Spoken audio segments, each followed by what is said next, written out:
Let's see if it updated. Yeah, it did. I think so. Okay, we're back, and hopefully there's still people here for this fucking post-show podcast. First things first, I'm wheezing my ass off from laughing at stupid Mugen. Let me just check on the thing.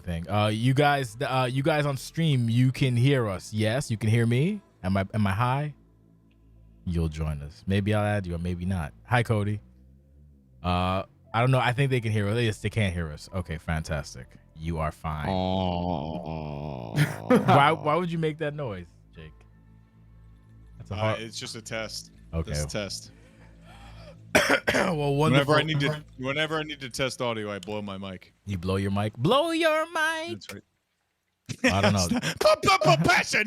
Passion. Oh no. I don't know. Should I put stupid cat? Should I put stupid cast? No, actually, no. I don't want to have only people because I actually want to be quick with it. The brevity is not going to happen. It we is just going to watched happen. The greatest show of the year. It There's is going to brevity. happen. It's going to definitely happen.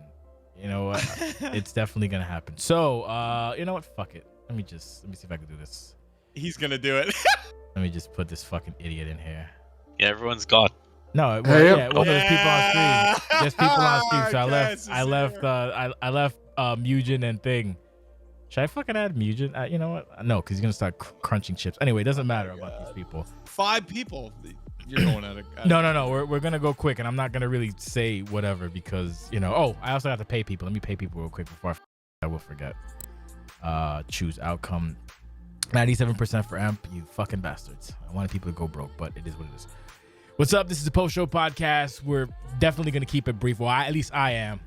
This was one of my favorite shows of the year.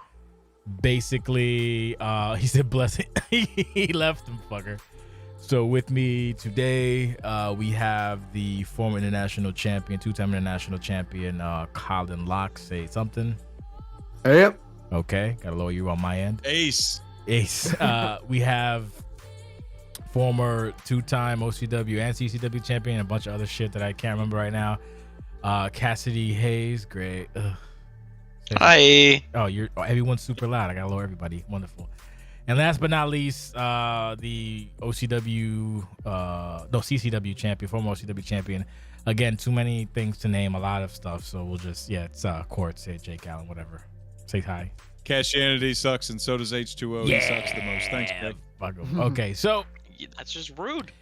First thing, Jesus, sorry. I haven't had a drink at all, just water. But first things first, this was, I've said it multiple times, a million times, that this is probably my favorite show of, the longest time. I think my other favorite show was Resolution 15 was my favorite show, but this one is now my new favorite show because Legends, blah, blah, blah, blah, blah. Also, the way the matches flow, blah, blah, blah, blah, blah. But quick shout out to Empress for being a royal pain in the ass and just bothering me about a Japan show.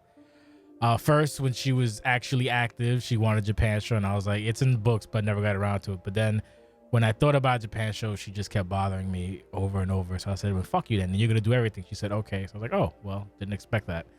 So she basically did everything, made her do a bunch of shit over, a lot of work, blah, blah, blah.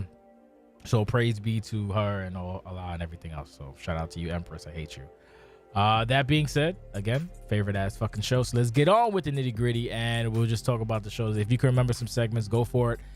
There are the web show version will be out tomorrow. Unfortunately, due to real life circumstances, wasn't able to do like anything other than what we have now, which is sucks, but it is what it is. So the show will be out tomorrow, and all the role plays and stuff will be out tomorrow. Page 1's up now, just for the sake of holding the Bitly link. But yeah, so we'll just try to do matches and whatever segments we saw. I guess do you want to talk about the introductory packages and everything, the history, the lore, that stuff? Hella. Yeah. Fucking hella. You want to tell me, like, I have done the pay-per-view intro packages for, I think, not all, but most of our shows since early 2019, and this one got me all up in my feelings. Like, they had a lot of deep cuts, a lot of little tidbits there that I think people who are just tuning in wouldn't have caught, obviously. Yeah. This was a package that was literally designed for people who understood the history and everything to appreciate it. And even if you didn't, I think you could just appreciate the artistic like layout that Empress had and the creativity of it all. And you know what I hate the most about this is because when I go in and I make these videos, I try and use so many video elements and like try and make them as creative as possible. But Empress Kumiko went in here and used, I think, a majority screenshots and just used like creative transitions and overlays and layers and stuff. And it was so good. I'm embarrassed to be ever considered somebody who's ever been creative. I want to just delete Vegas and all of my Photoshop apps off of my computer after that. It was amazing. It was a perfect introduction to what was a great show. Colin, any thoughts? I mean, I've got, obviously I'm in no place to talk about the lore, but I will straight up just say, yeah, this is the best show I've ever seen OCW do since I've been here. Spectacular in just every way, from presentation to actual matches. So, and we'll get into why later, but yeah, no, this set the scene perfectly, and this show just lived up to this, to be quite honest. Whether you know the lore or not, I think it's undeniably one of the best things that's happened here. Yeah, it's Cass. Thoughts? The lore was amazing. Okay. And like Jake said, Empress just does such a great job. The intro, the hype package, everything she puts her work into is gonna be fucking top notch. Her layers on layers on layers in those applications. I'm glad I gave her my Adobe sign in. She just balls out. Should have gave me your Adobe sign. Anyway, yeah, no, dope shit. So the funny thing is, the original order for the pay-per-view was way different, and then Jake knows that I go through a lot of processes when it comes to card order and card placement. So then I decided to try something new. Well, actually, if you watch the card video, that was like the original order, more or less. Like, first I had Drago coming on second to last because it was like this big thing and da-da-da-da. And thankfully, it kind of worked out because of, ironically enough, it worked out the opposite way, the good way, because of what happened on the goddamn show, which we'll talk about brief when we get there. But yeah, so the order for the actual show was kind of building and building and building. And then I guess the last 4 matches were just, like I said, I want people to get really nervous when betting. And that's what happened. So I'm happy that's the desired outcome. I just wish more people didn't go for the sure thing first. I kind of want more people to take risks, but it is what it is. I just like that fact when people get nervous, like, fuck, I'm about to be poor. Like, yes, good. Fuck you. But that's just to show the people that competed, on a different level for a fucking reason, which we'll talk about later. So the first match was Drago Caesar and Russ Cole. Thought it was a good idea to have Russ start off first because now he's smiling, so it's happy Russ Cole, so that was nice. And then Drago. So oddly enough, Jake pointed it out that, in fact, Drago was the last person to be in Japan, and then he's the first person to be in Japan for the next show. So that was a happy accident on my part. I totally missed it. Jake called it out, and it was fucking great. And so I will leave the talking of the matches to the professionals. So we'll start with Jake, then Cass and Colin. Jake, you're up. Yeah, I was very happy that you opted to go with this. We usually kind of debate over the card order when we do a pay-per-view. You nailed it pretty much. I think you swapped this one into the opening slot. Like you were between this and something else, and we were like, man, when I saw the card order and because personally I did all the research into Drago's last match in Japan, which was Resolution 11, I thought it was perfect to have him book in both shows, like close Lucian 11 and then open Red Sun Rising 5 years later.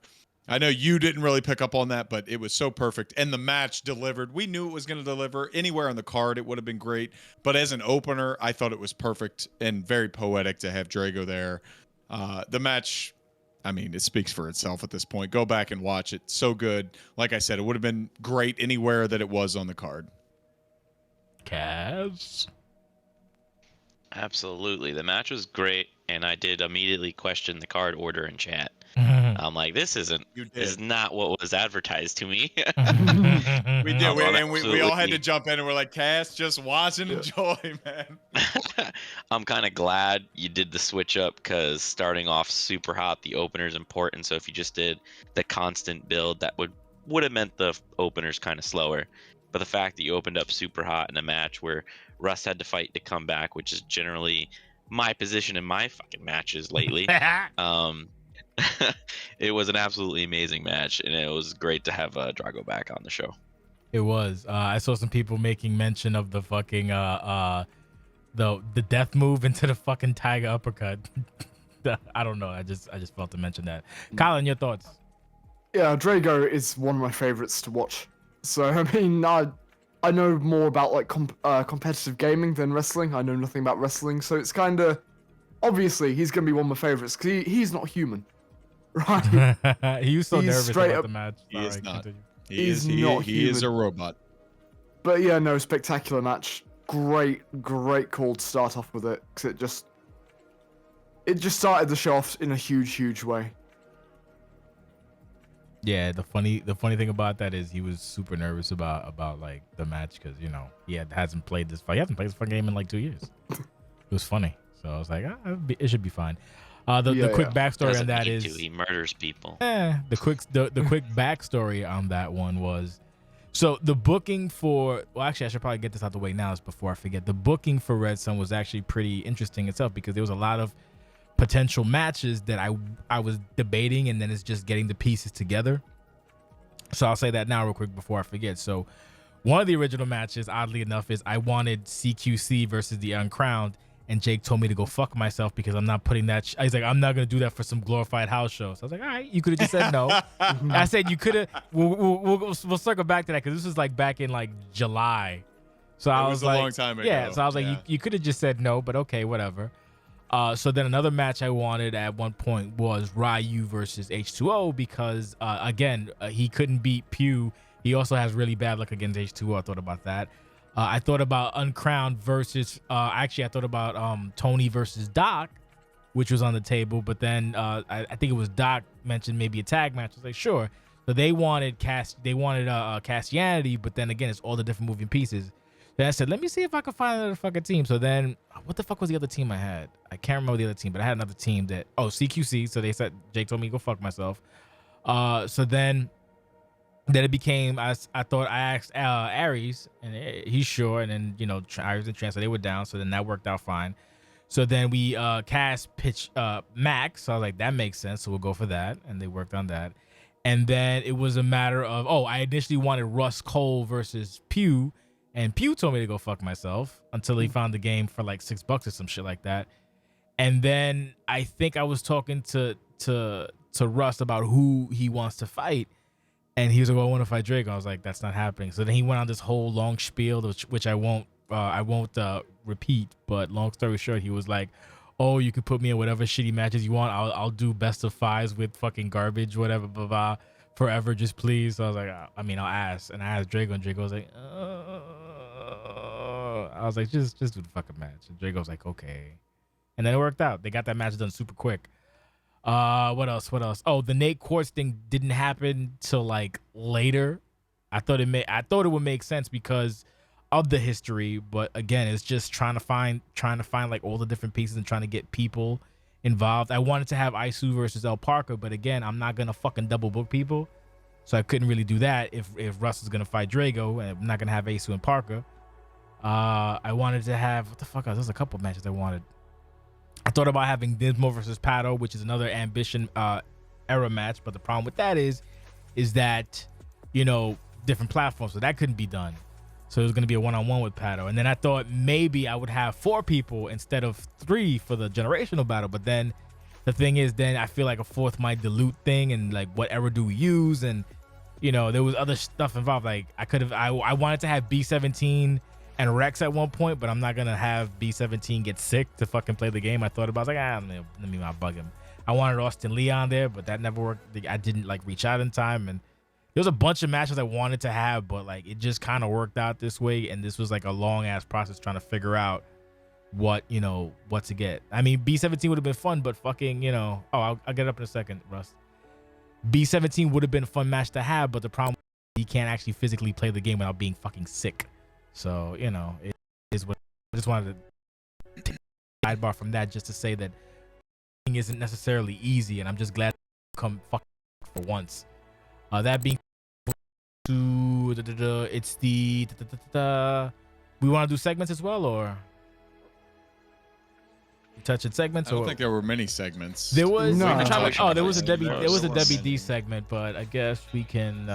You can whatever that. It's not a big It's deal. a web show exclusive. Yeah, web show, We don't need when to the talk web show about that. goes up. There's nothing to talk about. Okay, so the next match after that was actually Illuminati versus Dimsmore. So that was what we wound up settling with. Oh, I also wanted KD versus Bobby. What I wanted to have is Bobby mentioned when we were watching AEW show about a Trent Seven promo where he talked shit for about 4 minutes on Matt Riddle, and then Matt Riddle just fucking flash kicked him in the face and won. I was like, you should do that with KD, and it just never happened. But thankfully KD showed up, so we wouldn't have double KD either way. So that was one match I wanted also. So we had Illuminati versus Dimsmore. This is like a super old school match, mainly for me.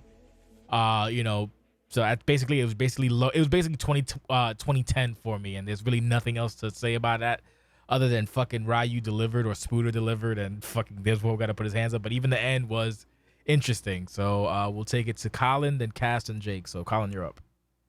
Yeah, spectacular match. The Illuminati thing was loads of fun. And yeah, I've such limited things I can say about this because I wasn't around for all this. Yeah. But I don't know.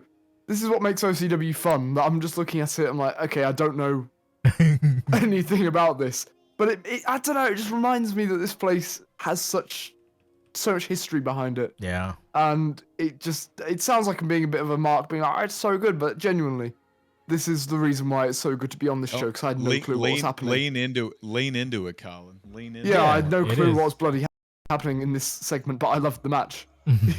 So that's really all I can say about it lore-wise. Like basically we mentioned what it was lore-wise. So basically when everyone should know the Ambition era story, which is basically blah blah blah. Riot was garbage, shitty people, Yeah. boring shows, and then these fucking 4 rookies or 5 rookies show up and they're actually entertaining. They can actually ride, and then the people tried to fuck on them and they overcame the odds. It's entertaining, blah blah blah. And now most of them, if not all of them, are legends. So yeah, that was the thing that they used to just fucking battle each other all the time. So that was a big part was the team of Dupree and Dimsmore fighting Lotus, which was Patalomai, Matsuda, Leon Hart, and I fucking digress. I forget somebody else, but my brain's not working anymore. So what are you gonna do? Cass, you're up. Well, I am glad, seeing as I was also not around that era, to see Spider wrestle, and specifically the Illuminati gear. I was been able to see videos of it, but I was never here live for it. So to see him come back as Illuminati was great. And of course, my Faja won, so I was very happy. I was worried for that mid move in the Coloss. Dims was starting to come back. I'm like, oh, just don't do it.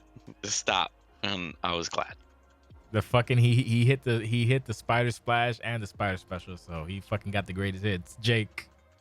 Winning off the Spider Splash. Yes. I mean, Spider Special. Oh god, yeah. The continuous showcase, like throughout with all of the moves, the Spider Splash like blew me away. I was not ready for that at all. Illuminati. I was also not here for Illuminati Live. I've heard stories about it. I've read a couple RPs. Like the videos aren't readily available or whatever. But I work closely with Spider and a lot of stuff. So to see his actual I don't want to say the serious side because he's still like got some Spider stuff in there, but to see what Illuminati's capable of, it was nice to see Spider in a different light, other than like the joke that he usually presents himself as, and to show that he is just as much of like an impact player in the Ambition era as anybody else. Yeah, definitely. Was great. And Dimsmore had the one slip up FPR wise, but I gotta tell you, it is incredibly impressive. I have to call this out, because our old rules are red yellow for finisher. He suited up for Welcome to Neskahong, and he picked him up and immediately realized that the finisher was gonna fuck up. So to work on the fly, hold RB to go into an ultimate control and drop him down, like I don't think that I could even do that. And usually like I use myself as a basis when I critique people's FPR. Yeah. That was very impressive to put Spider back down and like get back to an even basis to make sure that this was a perfect FPR show. It was, I would say, like 95%. There was like one minor crapple here or there, but the match itself was fantastic. It was a complete showcase of these two guys, and then for it to end on the Spider Special was fucking stupid. Like you couldn't even write it a better way. Oh god, yeah. It was fucking Chef's the chef's kiss, if you will. I dug It was a chef's kiss. I fucking dug it profusely. The third match is the tag team match between Aries and Trance and the Uncrowned. So thankfully this fucking worked out great because I was like, hey, I was like, you know, Aries was fine with it because then Trance like, ooh, whatever. So fucking I told Doc and he was excited for it. And yeah, a showcase of the Immortals. So we'll do Serpentine style. So we'll have also the booing for Aries fucking yelling shit. Yep. The yelling shit. I did love that. We'll do Jake, Cass, and then Colin. Go ahead, Jake. Man, my heart fell out of my chest when the Uncrown's music started to play because, you know, they're my guys. We the Allied Powers, we are all a group. And when I first joined, Russ Cole was like my anchor. And then we got the twins in even before the Paul Pugh stuff, even before they were world champions. Like Rust and I like latched on to them. We're like, these guys know what they're doing. Like their RP work and their video work is so good. So this is it. And then we all became such good friends. And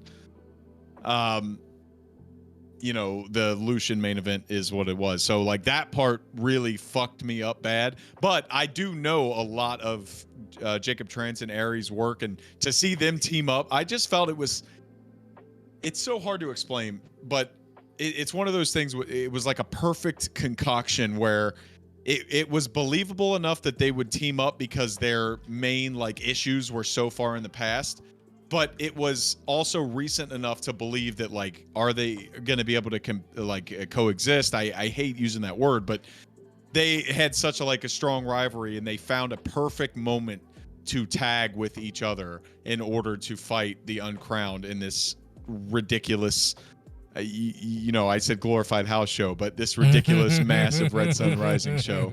And the match itself was fantastic. Like, I think everybody got their beats in. That moment on the outside where Jacob Trance and Antonio Everett, that's the stuff you can't. That's both of those handlers like walked up to each other and they just recognized in the moment, in a comp match, in a comp setting, like this is a big deal. And they just stood and they stared at each other, and like all four people get it. They all get it. They all get what OCW is. They all get what pro wrestling is all about, and they put on a show. Could not have been happier. Before we go to Cass, that's the important thing that I don't know how to quantify or explain. Damn, I'm really fucking eloquent when I'm fucking sober. Fuck. That's the one point that I can never eloquently express about, I guess, getting it. For the most part, the entire show was everybody getting it. That's why it's really good. I enjoyed it and loved it so much because of that. Like, it's really simple for some fucking Johnny Dicksucker to go, oh, fuck it, and just hit Trance, or fucking, or for Trance to hit Tony. But these, like you said, these two, shut up, Mike. These two, like, recognized the situation and acted accordingly. And as every match progresses, you'll see that as a reoccurring theme. Like, that's not something you can teach for this stupid hobby, but it's something that's important that people, you know, should get. So when these grouchy people give you advice, you should probably take it. I don't know what the fuck I'm talking about. So Cass, you're up. Not too much to say here. The match was fine. No complaints about anything that happened in this match. Except the game kind of fucked them on towards the end. I didn't love the look of the finish. Fucked a lot of people. The game fucked a lot of people, which hopefully I don't forget about too. But a lot of people got fucked in this goddamn show, like because of the game. Hopefully, we can remember. Tony's fin completely, essentially whiffing, even though he like collapsed into his face. And just the way that pin happened. Yeah, Tony, Rex, Nate. I think that are the ones I can remember the most right now. I'm sure there was I got one on the outside. Oh yeah, in the courts when Nate booted me. Yeah, on the inside too. Well, hopefully I don't forget it. Okay, Colin, you're up. So with the game sort of going a bit fucky, I kind of think that added to the match for me, because as soon as Jacob Trance came in against Doc, you had Doc's leg just bouncing off his stomach and all the weight detection stuff. So for me, with that match, it felt kind of fitting that the finish was Tony having to headbutt Jacob Trance twice in order to get him to go down and, you know, sell the suplex properly. Yeah. And even then, Trance is so big that he bounces from the suplex. Tony had to kind of be like, fuck, Yes. So I mean, yeah, obviously matches messing up. That's not ideal. But in this situation, I don't know. For me, it felt like what the show should have been, because it was dealt with so brilliantly. It didn't derail the show or cause anyone to be like, well, technically, I can kick out of that, or do any kind of bullshittery that you might. Well, I only got up, so I didn't. Fuck off with that shit. No, this show was full of, like you said, everybody getting it, and I think this match, with how people dealt with all that stuff happening, perfect example of it. So I mean, yeah, to me that match told a story because of it. Brilliant. Turn random shit that happens into a story and sell it like a story. Loved it. Great work. Oh, fantastic. So, real quick, I guess the reason this show also came out really good is because of Jake's stupid comment, and I have to bring that up again because my superpower is pettiness, and that's a reoccurring theme. What's the thing? I took that personally, so I don't know. I guess that's one way to get something done out of me is by fucking being a dick and then me just being mad. You want to make an innocuous comment, motherfucker? That's what happens. And we'll go. We'll talk about that later. But the next match. To be fair, it kind of was supposed to be. Fuck you. Originally, You just didn't like it. Originally. You just didn't like it being called that. Wow.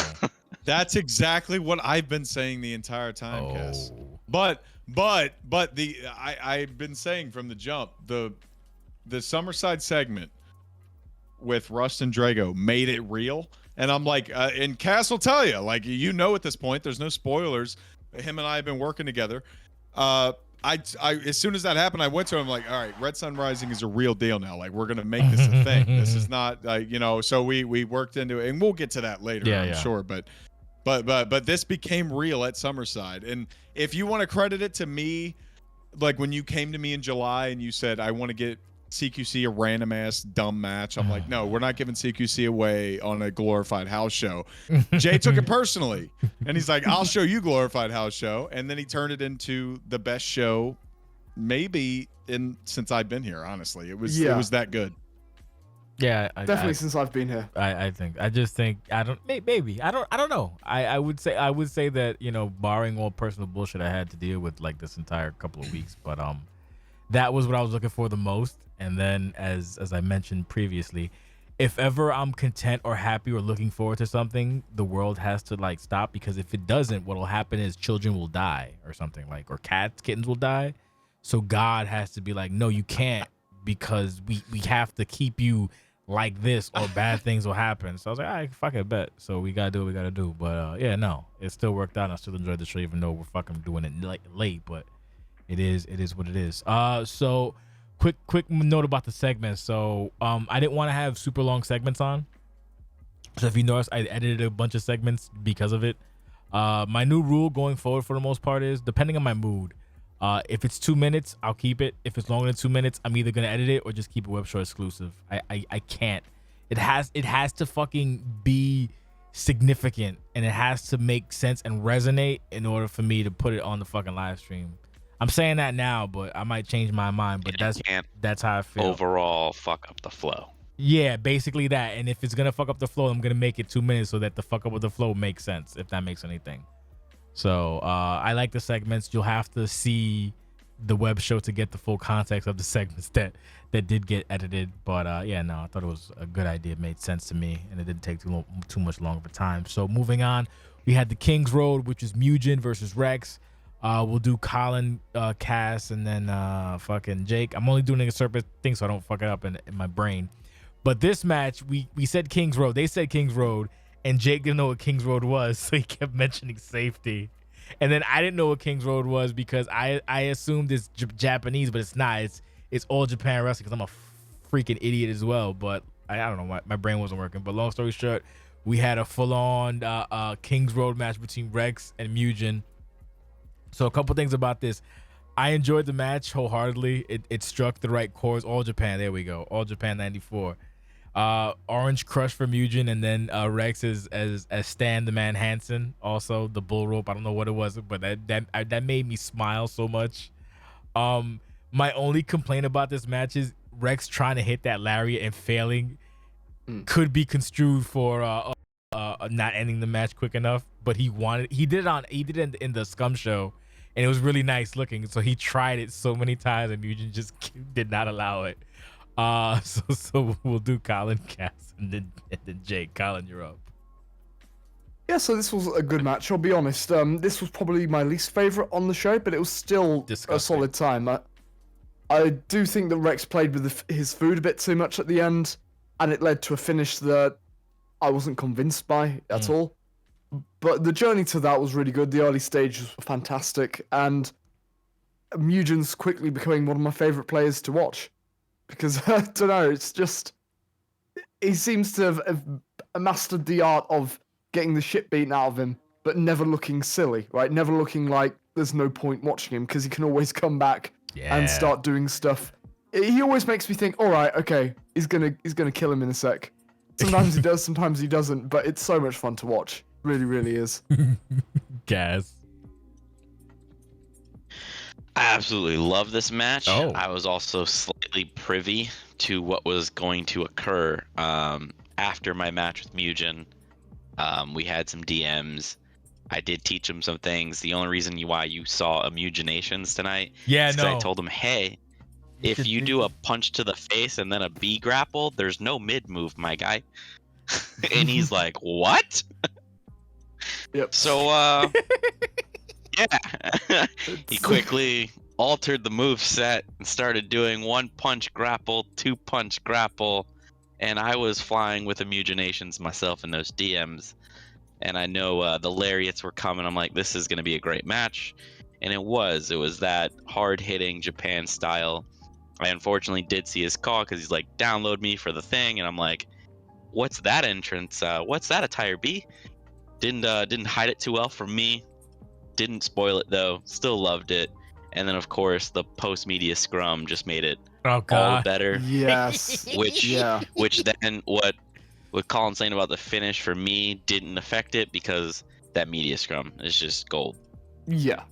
I mean, like, before we go to Jake, basically, like, the fact that Rex couldn't hit the lariat and then Mugen hit him with the lariat and almost won. That's where right after it's like, fuck this shit then. That was a great spot. He fucking Alabama slammed him and put him in the fucking the clutch and made him humble. But that's very much Rex. Jake, you're up.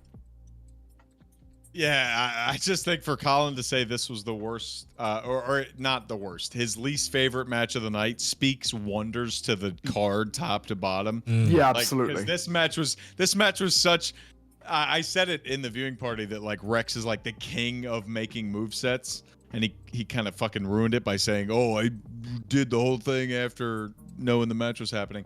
Like, you don't have to remake your whole moveset. I don't think he had to make his whole moveset for this match because Japanese it still felt like whether he changed all the stuff or not, it still felt Rex.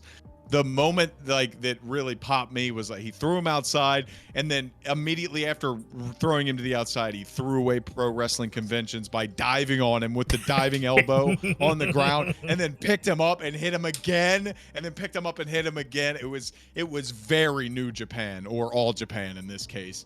Yeah, Jay is right on commentary. We did not really like pick up on the All Japan stuff because that's just gonna happen with a cultural difference like that, but you know, the strong style stuff still worked perfectly. You know, the Stan Hansen versus a classical Inoki kind of style. The clothesline back and forth towards the end because you could tell both of them had it was a fun exchange. And Rex closing it the way that he did was so fun. I'm glad that both of them committed as much as they did to this match, and then, like Cass mentioned, the scrum at the end with Mugen not only opening the door for more matches with Rex in the future, but continuing to open the door for matches in general. Like I said it on Turmoil when he fought Cass, if there's ever a moment I don't get rock hard when Mugen comes down the ramp, I want you to put a bullet in my brain. And I don't ever think that'll happen. So I'm just happy to see both of these guys fighting actively, and hopefully they get the itch again and go do more in the future. Okay, so one last thing about this match. Go ahead. There's so many goddamn animations in this game that I had no idea Rex's entrance fucking existed. So when he came out, I'm like, wait, is this like keyed in really, really well? Like, what's happening? Yes. When he fucking came out really with the bull rope and the fucking, I was like, that's Stan Hansen. I fucking lost my mind. And then he's so fat, his little knee pads are fucking clip. Oh, I was fucking He did, and to that point, just so everybody knows, when I was rendering all the matches, because I do the rendering for all the matches, I had to cut a lot of audio from not just Jay, but my own self as well, because we were screaming throughout the whole thing, and I felt like I was trying to balance it between like being a mark and being a professional. There was a lot of shit that was cut from the commentary that we did on that one day and the final product, because we were just losing our mind the whole time. Yeah, pretty much. It was just a lot. We really fucking squealed a lot. Like, that's another reason why I liked it, because we both loved that show. So we basically just called it in one night. Jake was like, let's go. I was like, all right, fuck it. First time ever. And and thankfully my fucking, I wasn't too sick to do it. It affected me towards the end, but we'll talk about that later. So the fifth match, we're making wonderful time, by the way. I guess I'll be sober more often. So the fifth match, we have a generational triple threat: Chris Baxter, Colin Locke, and Patalomai. Love the fucking production value on this. Chris asked me for a bunch of matches and whatever, and of course. So here, if you're an old OCW guy, like I said, if you ever looking for something, as long as you can be specific on what you're looking for, I can pull it for you on my on the cloud. We have it on the cloud.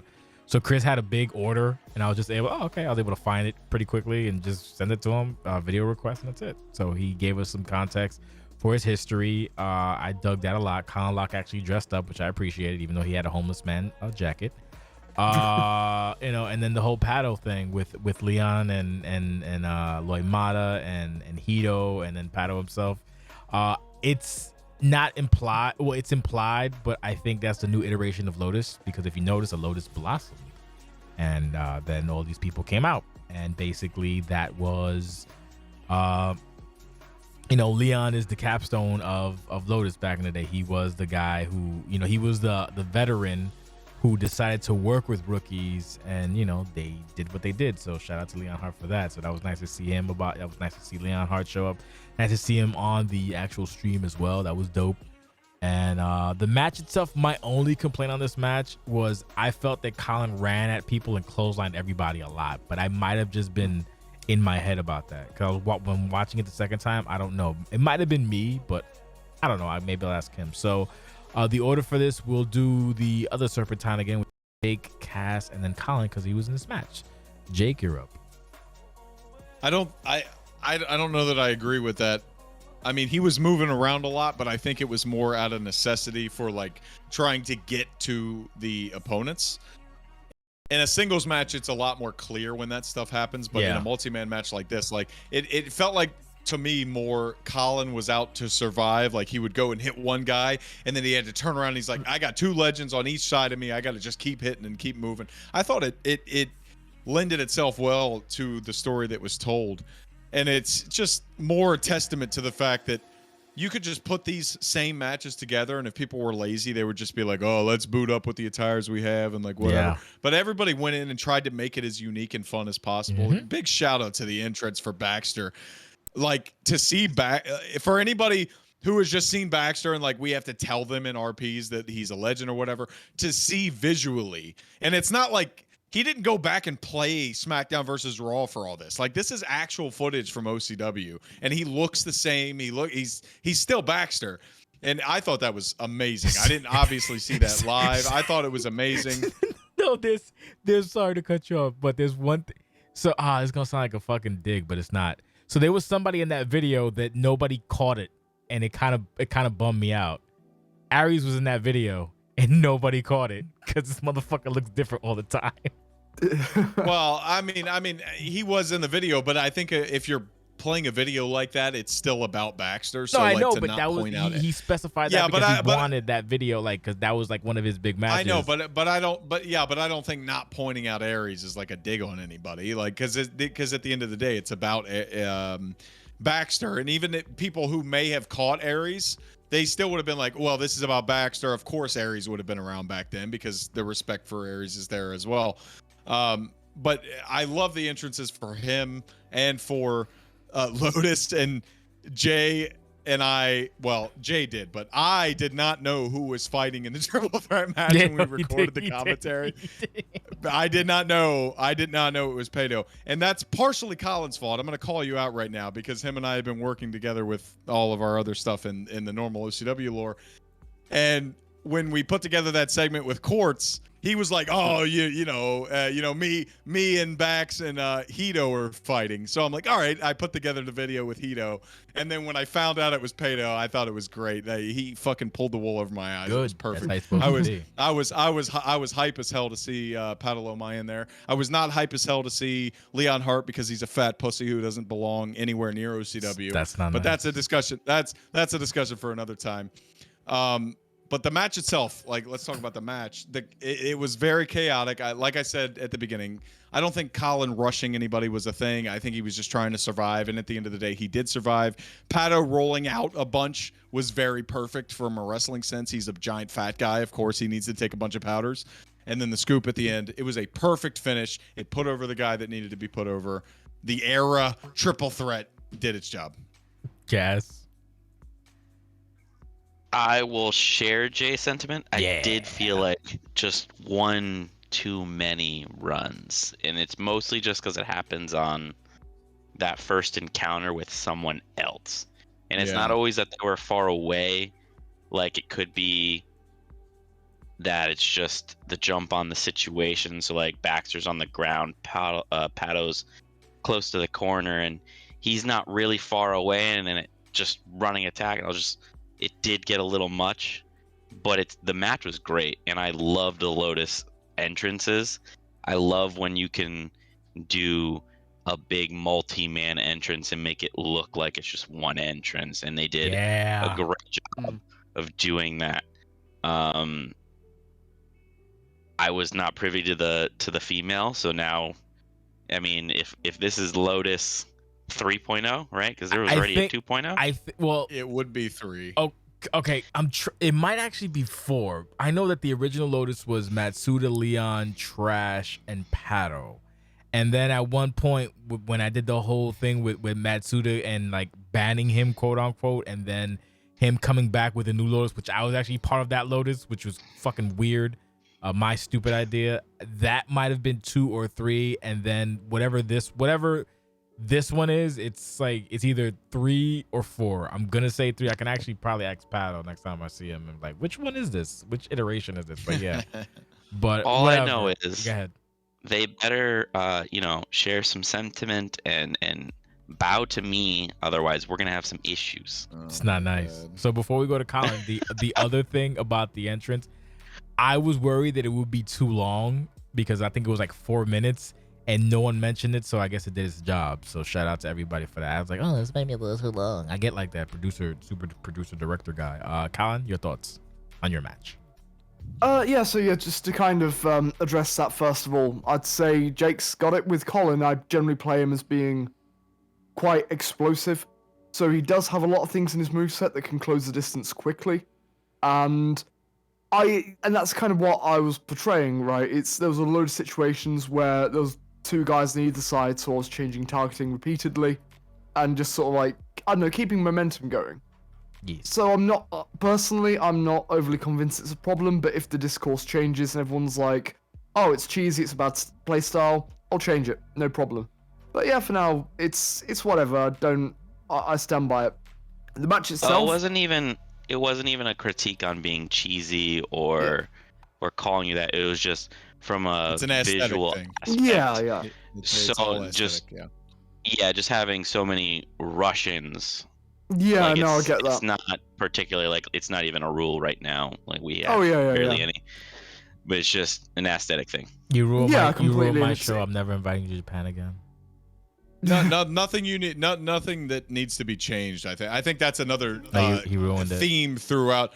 That's another theme throughout the entire show is that even the smallest complaints that you have, like there's nothing that you can really latch onto that would ruin any of the matches. No, I want to latch onto it. Here. Absolutely, I get it. And for me, watching back. No, it's alright. I mean, for me, watching back, one thing that did make me go a bit like, is the that thing that I feel that's getting that one move where you just jump across the whole ring and punch them in the face. Yeah, That's the one. That one is more of an issue, and that's something I'd like to just say, like, it's a once per match thing, so I did fuck up there, but it's whatever, because overall this match was my favorite triple threat that I've ever been a part of. No, it flowed I had a great. great time with it. That.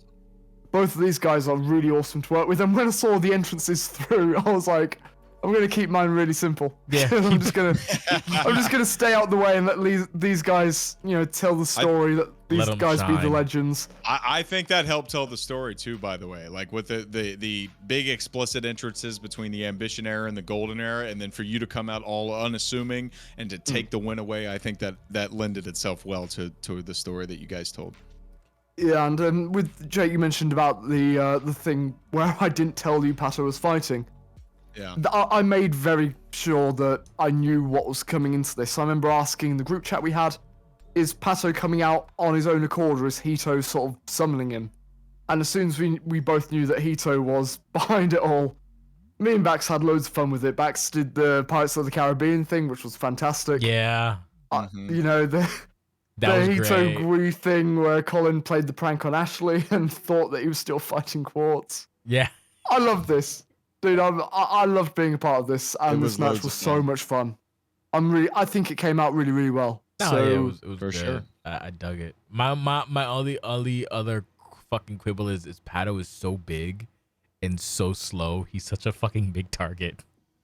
He's so slow. That's part of it. Yeah, I though. There's know. no quibble I there. think- That's part of it. No, it's I just, think that might have been yeah. one of the reasons I played pretty fast, because I was like, okay, this is gonna. He's not gonna catch This you. guy's He's got the too- methodical pace. Yeah, I've he's- got to be the other dude. too fucking slow. It was great, but yeah, no, it is what it is.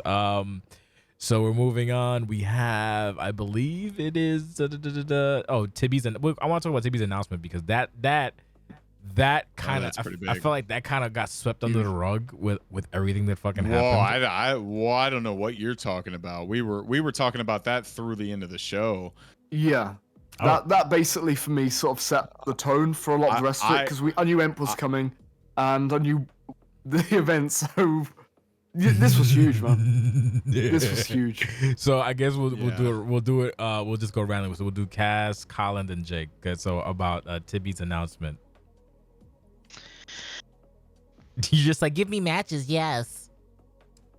Pixel me, mommy. Pixel me, Oh. mommy. I love that.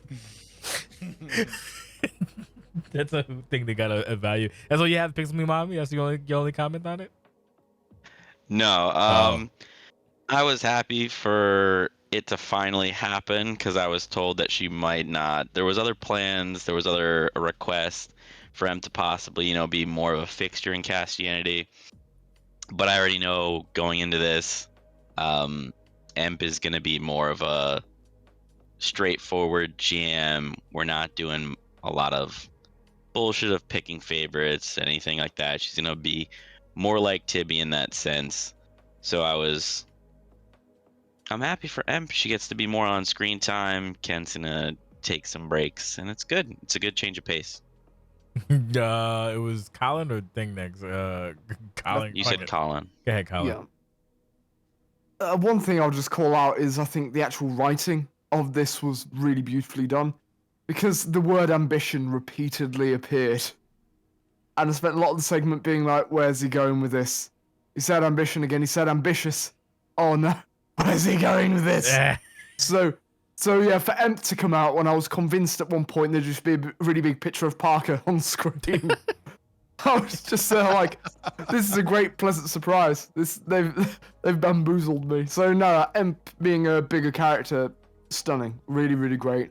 I've really enjoyed having her presence back in like an out of character perspective. So yeah, really, really loved it, and this feels like a huge thing to me at the moment.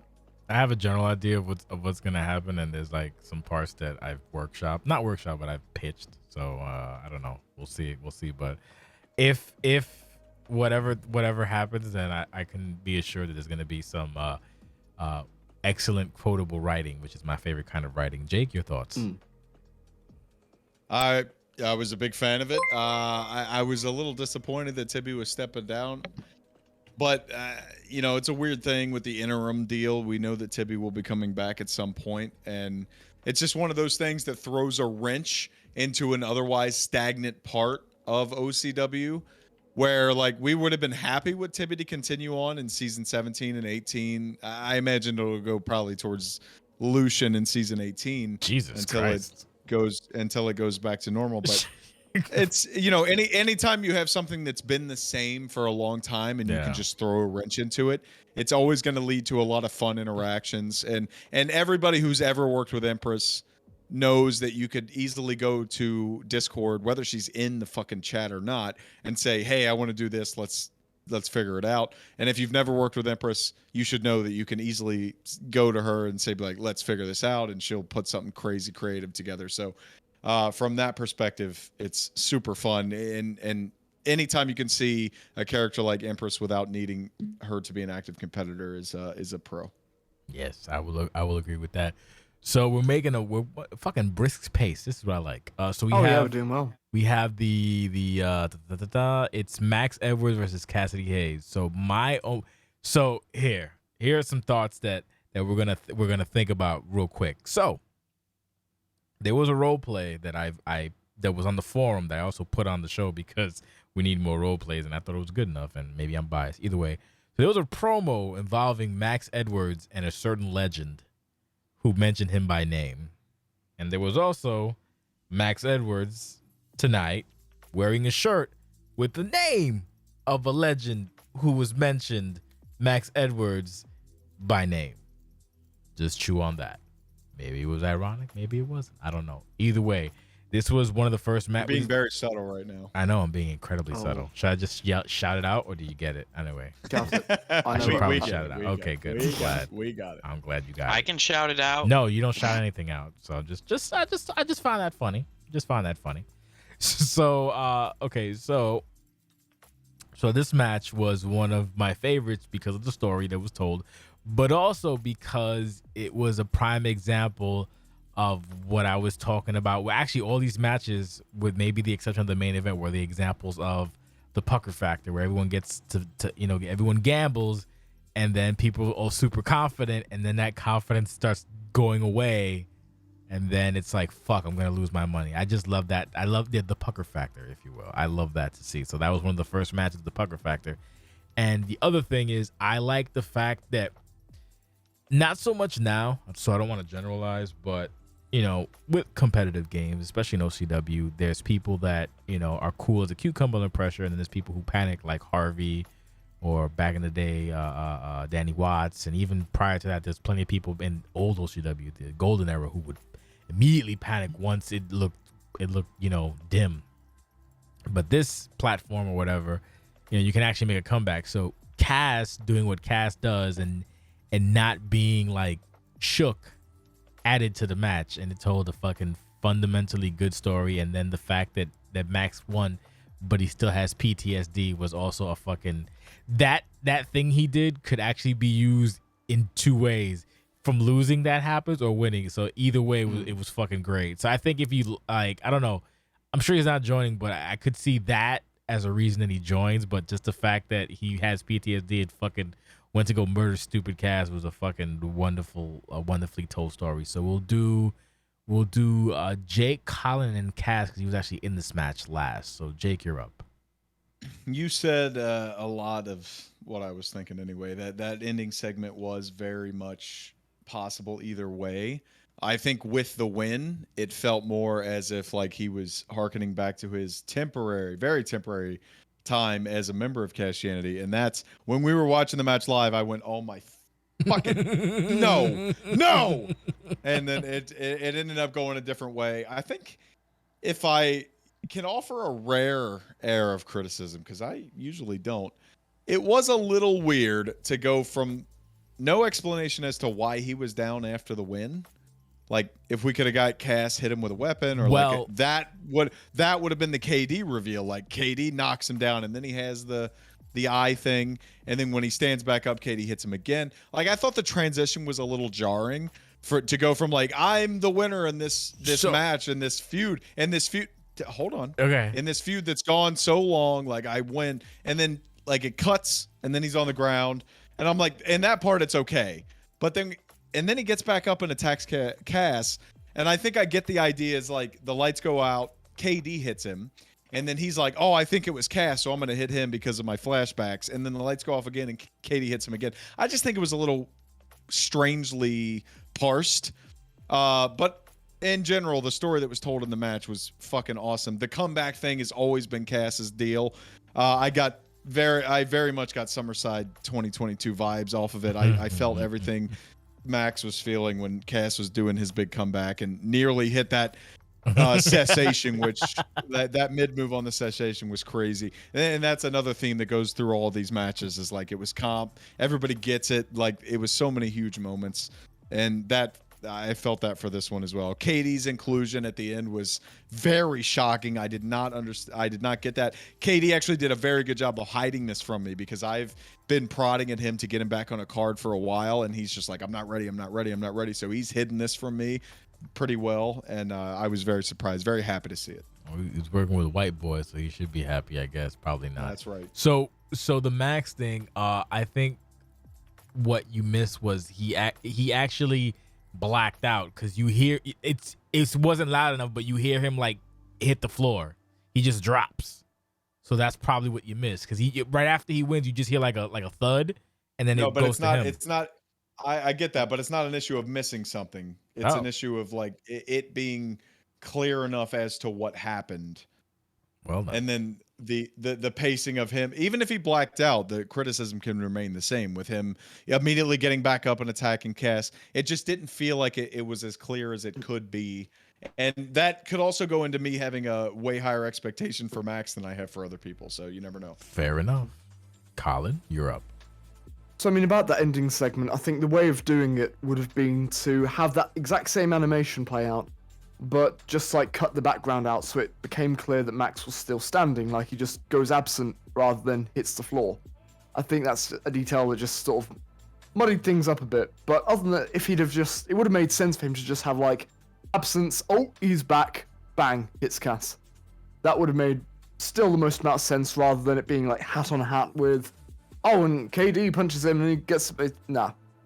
But, Right. so, yeah, I wasn't too fussed about that. Just would have needed that tiny little tweak to be perfect. The match itself, though, Cass is quickly becoming one of my favorite characters to watch because he kind of comes out of nowhere and reminds us that he's still a pretty formidable, handler. Towards the end of the match. Yeah, well, that's the kind of thing. I had no idea what I was betting on with this. I nearly didn't bet on this match. But the match itself was fantastic. Really, really good. You had Cass being a constant threat throughout. Your Max showing that he's really got his hands around this game brilliantly and that he can and is a top tier competitor. Yeah, loved it. One of my favorite matches of the night. I really, really enjoyed this one. Kaz, your match, your thoughts. I love playing Max. It was a great match. I did ask specifically to work with Max. It made sense, and if it wasn't going to be a glorified house show, then the story going into the match needed to make sense. Kasstianity had zero reason to fight CQC. Well, no, it was Uncrown versus Kasstianity. That was the the twins. Yeah.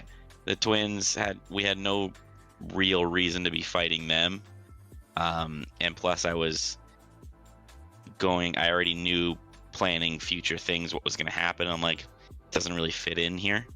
About the ending segment, I just gave my entrance and match recording to Max, and it kind of got done really close to deadline. I'm sure if we had a little more time, if we squeezed in the match earlier and had more time to tweak that promo, I would have gave similar critiques like that Jake made, because I didn't see, the way it was pitched and the way we talked about it, I didn't think I'd be standing.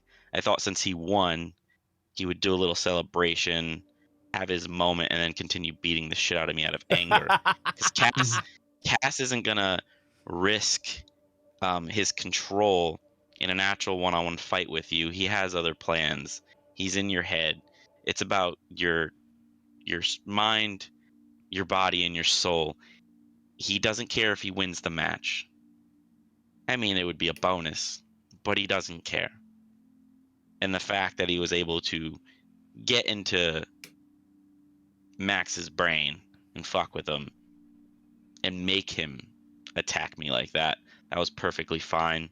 I am under the same assumption as Jay, but I can see where Quartz is coming from. Yeah, it's a Max passes out. No one touched him. I'm standing there. Hey, look at me. I'm the last one actually standing. I get my ass kicked, and my new member watches my back. No.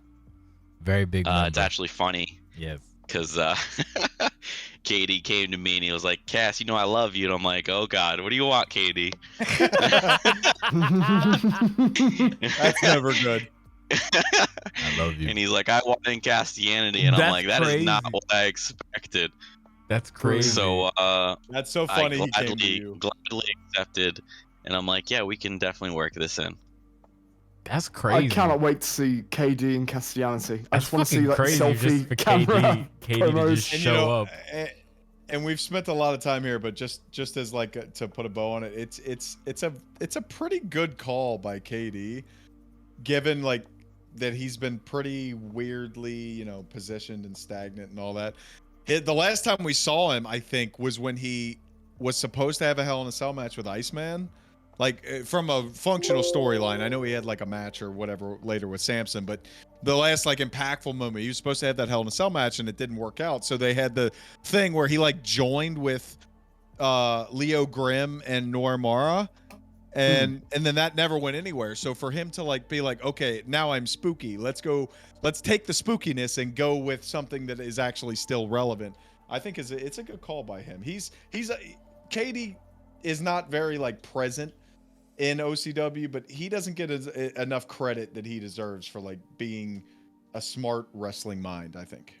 Yeah, no, he's pretty fucking good at that kind of shit. So shout out to KD is, as some hoots say, as like Kent says, KD is the wrestling fan. If KD likes your shit, then you're doing it right. Yeah. Yeah. Yeah, pretty much. One of the matches of the night, maybe match of the night, except for one stupid thing, but I don't know. Paul Pugh and H2O. Fucking oh my god, that match. So like I said, the story was I wanted Pugh versus Russ Cole.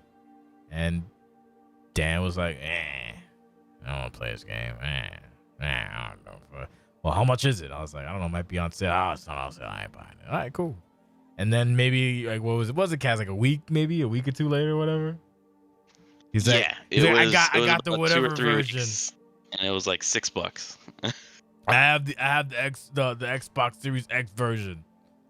Who am I fighting? I was like, well, do you want to fucking fight Harvey? He's like, yeah, he's never beat me. I'm paraphrasing. I don't even think there was a discussion. I was like, do you want to fight Harvey? And I was like, okay, whatever. So we had that. So the story behind that is Harvey never beat him one-on-one in triple threats, whatever. He's always been like the thorn on Harvey's side. And I honestly don't know what to say, because that match basically exceeded my expectations. I had a feeling it would anyway, just because of how those two work together. But it really just did. I don't know. There's nothing really I can say. That was a perfect match, other than one stupid thing. I might even still put that shit as one of the match of the year candidates if I remember. I enjoyed it. It told a wonderful story. The fact that this man's Riptide does nothing. He can't hit it, and when he hits it, it's kicked out at one. As much as Jake hates it, no stun chasing either. It was just fucking great fucking match, man. Like really just solid, good old pro competitive WWE pro rap. I don't know, man. It was great. Told a wonderful story. He had to use the Ocean's Breeze, and he finally defeated Paul Pugh, and it was a match again, just like the previous match. People are like, oh my god, I'm gonna be poor, or oh my god, he's gonna do it, and he came within an eyelash, and it was a great goddamn match. So we'll do Colin, Cass, and then like Mike said, great match, fluid, felt real, and immersive. Both these people get it. So we'll do Colin, Cass, and then Jake. So Colin, your thoughts? Yeah, this blew me away. I'll be very, very straight with you. Match of the night, the best match that I've seen in this game. might be the best match I've seen in OCW. I love this. This was just fantastic. I was on Pew's side the whole time. And for a guy who seems to hate everything around him, he fucking played the hell out of this game. And to get that close to beating Harvey of all people, it shows how much of an energy this show had about it. I really did hope he'd win because when he went for that second pedigree, but he got majored because it was the Tiger Driver thingy, I was like, ah! And that noise is basically how I'll review this match. Absolutely spectacular in every way. The story about the Riptide was phenomenal, and it made it even better that H2O just couldn't hit it, and the match ended with the fact that didn't get resolved. I loved that. You know, you would have thought that, oh, finally he hits it. Nah, he's got to do another thing, and that was spectacular. It's really great to see H2O, as much as he's gone into like Dragon Ball Z mode. He felt vulnerable in this match. He felt out of his depth. And I think that speaks to how good Harvey is as a handler. Yeah. That he can play other characters other than, Reign of Terror H2O. Because I think this gave that reign a new dimension for me. I think there's so much that can be played with in this character going forwards that I hope is played with it. Especially with Kasstianity getting new kind of wrinkles in it as it goes along. Yeah. But yeah, Jesus Christ, no. This was a shame it wasn't a title match. But either way, title or not, fuck me. What a match. Talk about it. We'll talk about it. What a match. So the funny thing about the title is it wasn't going to be a title match, but it almost did. Thank God it wasn't, because that would have just fucking fucked everything up. So many people have had their hearts in their mouths watching Pew nearly win a title. Oh my God. That's the only way I could have made this better. But even without that, I think this is not a match of the year candidate. It is match of the year. You think so? Yeah, I think it's match of the time I've been here. Damn. I don't think I've seen anything better. The funny thing about the Riptide thing, that wasn't even like, that's just the way it came out. It wasn't even planned, but it went with it. And then that's why I love OCW, right? That's why I'm always the guy who's laughing at people moaning about metagaming. That's what OCW is. Random shit happens. It's a random generator, and whether you're good at OCW or not depends on how well you handle this stuff. Fair. I don't care if you can simulate a scripted match. I don't care if you can work, brother. I care if you're creative enough. I want everybody to be creative enough to look at the hands they're dealt and go, shit, we can make a story, or we did make a story, rather than being like, okay, can we now do a redo where I look slightly better, please? Nah, this match was beautiful. So I love you. The story was incredible. So I fucking love you, you fucking non-sleeping motherfucker. You're on American time. Cass? Yeah, so great match. Same sentiments about not being able to hit the finisher, and a lot of that is to do with not stun chasing, which I know you touched on, and Jake's gonna say something, because just because you put him last doesn't mean he's not gonna still remember exactly what you said. And that's what like most of the matches were tonight. I believe Salami brought it up in chat about the second half of the match is, I've reversed your fin and now I'm going to make a comeback. That's only really possible when you're doing enough flavor things, not paying attention to the stun bar to where like, I see it, I have to get you stunned. It just happens. Me and Max, there was no stun bar. He hit me with his signature. I was stunned. That's it. I didn't kick out. That was weird. I thought most you of would the have matches, kicked out, but I mean, I tried. It's a PlayStation remote. I don't know what to tell you. I saw you, but you're mashing with short. I was like, what are you gonna do? It's good. Good shit. I'm sorry. Continue. That was a constant throughout a lot of the matches tonight, is that they were going with finishers without stuns, which led to the reversals. On one of the pedigrees from Pew, the Tiger Driver version, that specifically, you saw the stun bar. It was almost full. Had he gone for a couple more chops and landed that, boom, match is over. He wins. But he took the risk, went for the pedigree. We got the mid-move reversal. The match kept going, and it feels just normal wrestling. That is one thing I like, and I know you like, and I know Jake is going to say, well, we can't look down on a match because people are playing the game to its purpose. And that's also fair. And that's my only words on the match. So before Jake, I had a thought and my brain just died on me because I was actually listening to people, and when that happens, my brain goes blank. So what the hell was I gonna say? It was a good point too, and it wasn't like a stunny thing. It was just oh my god. Well, I can't remember it. I'll probably remember it after Jake speaks. Go ahead, Jake. I mean, just to get it out of the way early, I'm not going to degrade anybody for trying to play the game as a comp. Colin knows plenty well that the meta thing is plenty part of it. He talked about it. But I said it at the very beginning, the reason this show was so good is because people get it. Yes. And people weren't paying attention to it. Yes. Sometimes they do, and sometimes, like, there were times where the stun meter was up where a reversal stopped the stun meter from going full, and then you're not focusing on, well, he went for the stun because the other person reversed it. So it was just happenstance at that point. But on the other side, like Cass said, it is when you do have the opportunity to finish the match, you're just going for it. And some people get when it's like, this is a wrestling moment where I'm just like trying to like put on the best match possible, regardless of what kind of game mechanics there are. And then there are other moments where people will sacrifice for that. And the people that were on this show lean in the former just because they have been in OCW a long time. I'm trying to sit the fence right now, if you can't tell. That's fair. I remember my point, by the way, I'm saying, too. Sorry, but I'm saying there are moments where you would criticize somebody for quote unquote chasing a stun when the only difference between that and like a match that you laud is that the person reversed the final move that would have stunned them. And there is a moment in this match that happened. There is a moment in the match that we'll talk about right after this where it did not happen, but I wouldn't call Nate Ortiz chasing a stun. He's just attacking a guy. So, but we'll get to that. Like, to focus on this match, I do agree with both of them. It was match of the night. It was fucking incredible. Paul Pugh's the GOAT. H2O is the worst thing that's ever happened to pro wrestling in the history of anything.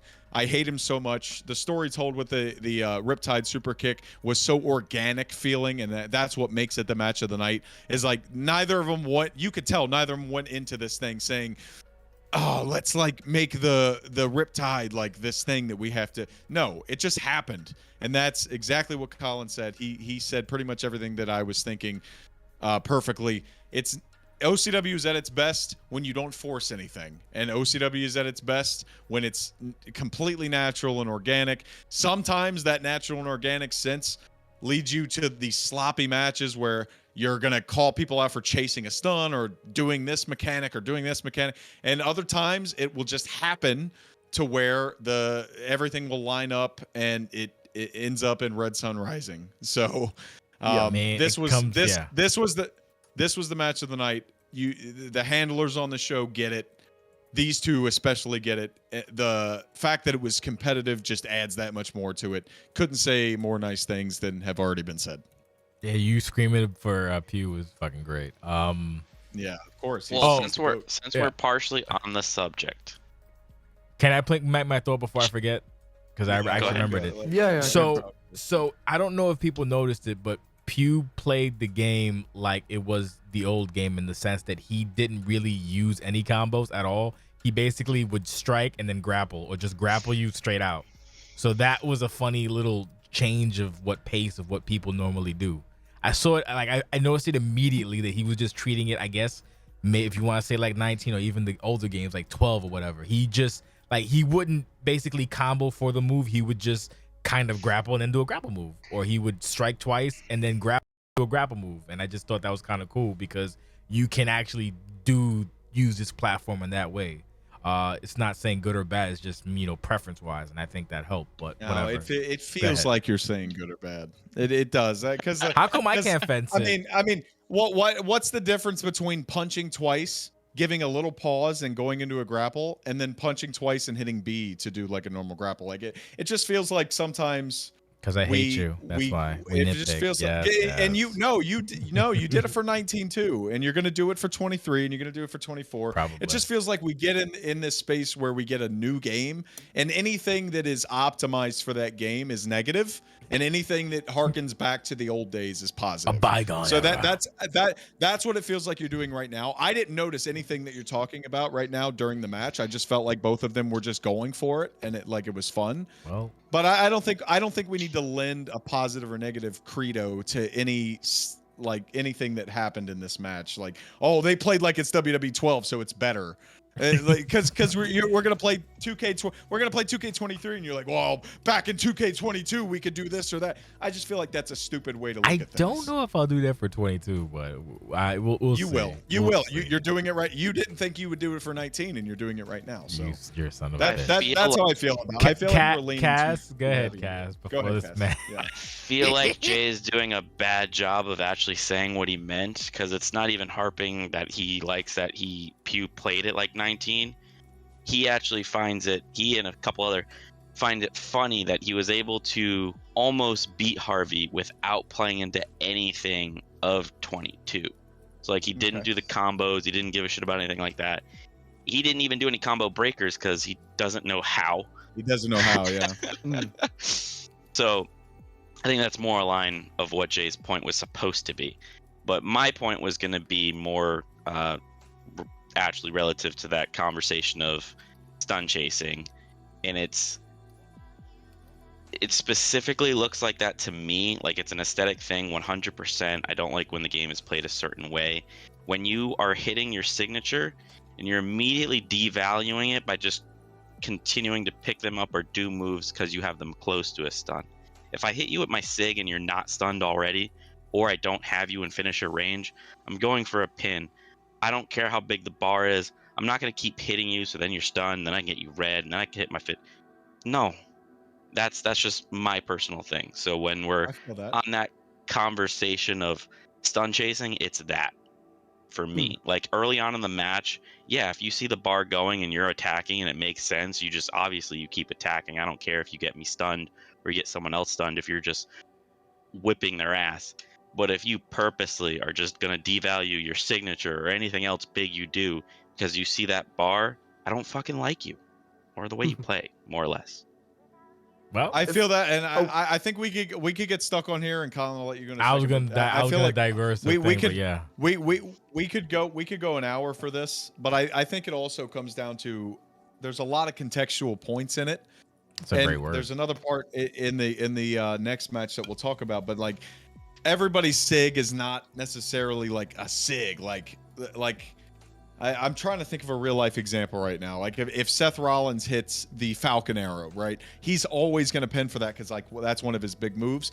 But some people's sig is a setup. It's literally a setup for the finisher. And the example that I have, obviously off the top of the head, 5-knuckle shuffle is a good one. He's never going to pin off of that. The CO2. That is, Ines is like, he's never going to pin off that. It's just a punch in the face. It's a setup. It is a sig, but it's a setup. However, there are other moves, and I'm glad Cass mentioned it. There are moves that are not sigs, that are big time moves that I will agree with. Like if you have that fucking Tiger Driver in your move set, or you have like a triple power bomb or something in your move set, I do agree with that because that will take you out of it aesthetically, and aesthetically that is a big part of OCW. You have to find that balance. Yeah, so I think there's a lot of context to it, but I'm glad Cass lended the fact that it's not just like universally sigs. It's all the big moves, you know. So we can move on. Oh, you had go ahead, Colin. Go ahead.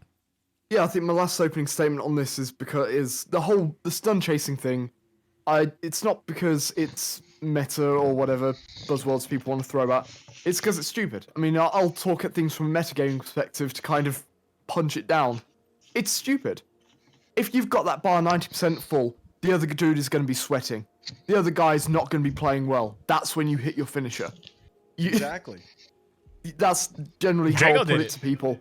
Drago did it. Drago, well, yeah. Drago was like, it was like it was a box when he just did his fucking finisher. I was like, oh shit. Yeah, that's the best argument I can put to why people because it's not even like, oh, it's metagaming. No, it's bad play.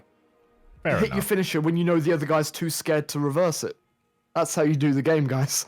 Lol. Okay, so the only other thing yeah, the only other thing I'll add was I popped. It wasn't intentional, but I popped really hard when Pew did an arm slam and pinned. I don't know why. It just made me giggle. So the powerful arm slam, he just pinned Harvey. So the only reason that this is not my like match of the year candidate is because when he got shin kicked in the face, he didn't kick out, and fucking Harvey did the, I'm gonna beat you up. I was like, fuck. If you would have just hit the what is it, down D-pad that you make it, that would have been fine. But that's just me being picky because I'm a picky bitch. Oh, you mean when he picked him up?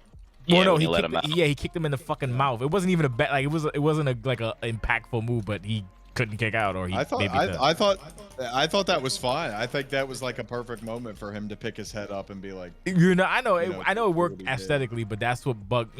I'm weird. Whatever, it doesn't matter. Aesthetically and psychology, it works just because now Harvey's a heel, and he's like, you know what? No, I want to win by kicking you in the face. And then he tried and fucking failed. Times, and he's like, fine, I'll hit you with Ocean Breeze, and I'll take that. That setup was beautiful. It was like 3 cracks, and then he also didn't. The thing with the stun, he had it, but he cut it, and then he did his finisher, which it worked fucking perfectly. Beautiful. Fuck it, great match. Fuck it, we'll give him match of the year candidate. Whatever.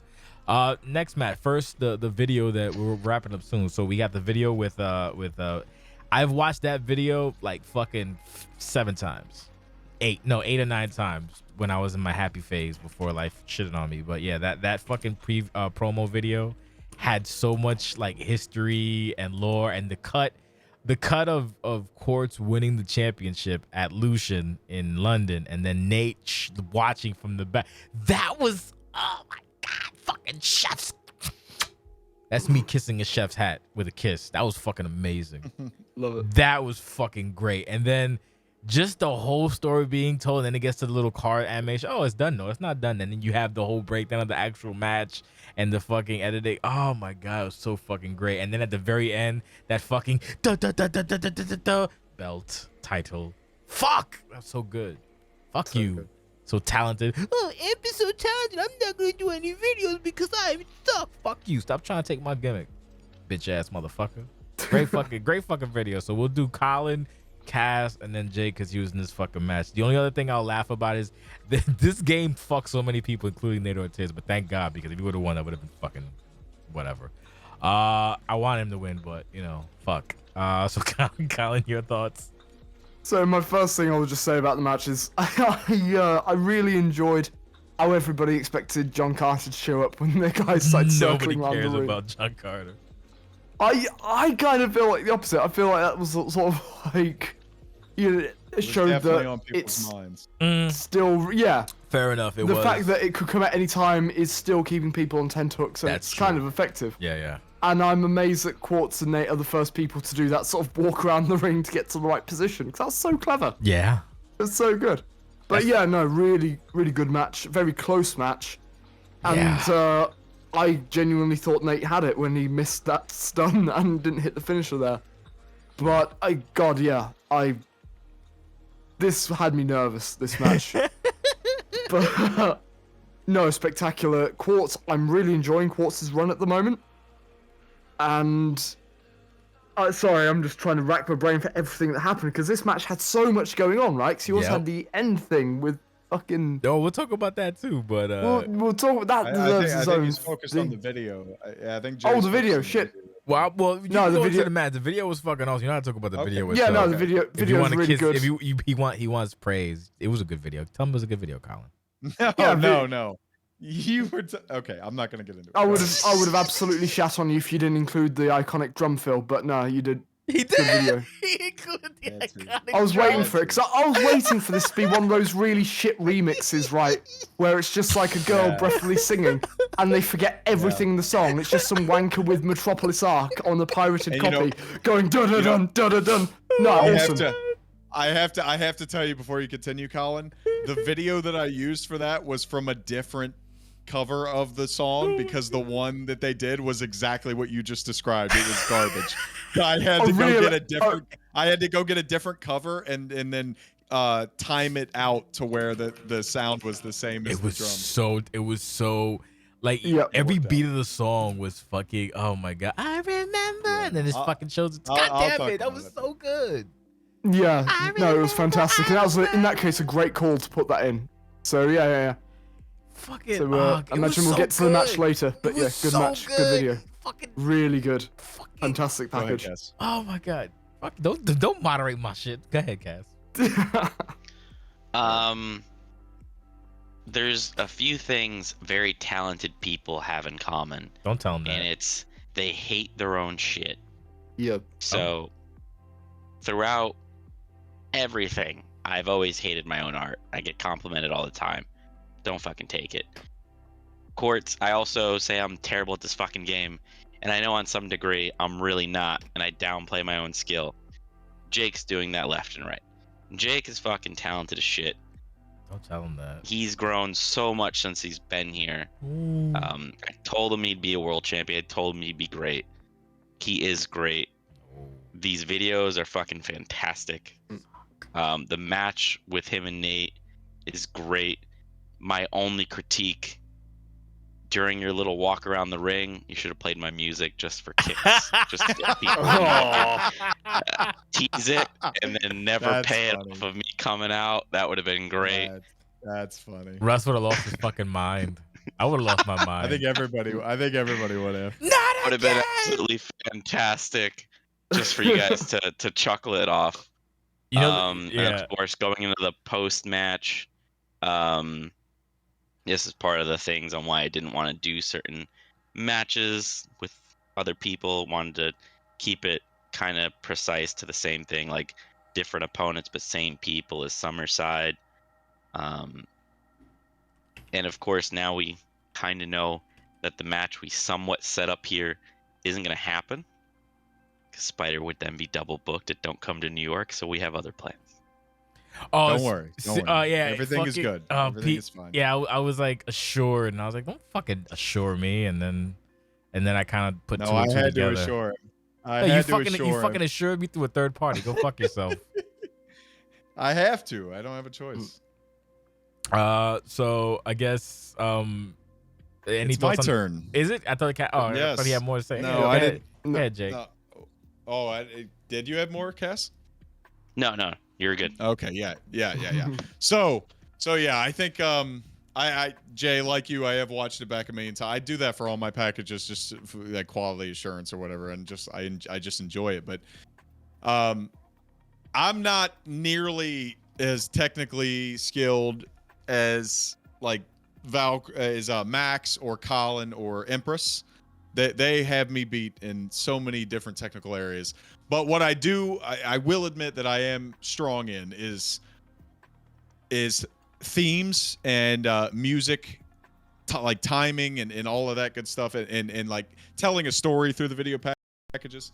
Cass, I heard you say, is this the new longest pack? No, it is not. You beat it by 25 seconds. The Summerside package was longer by 25 seconds.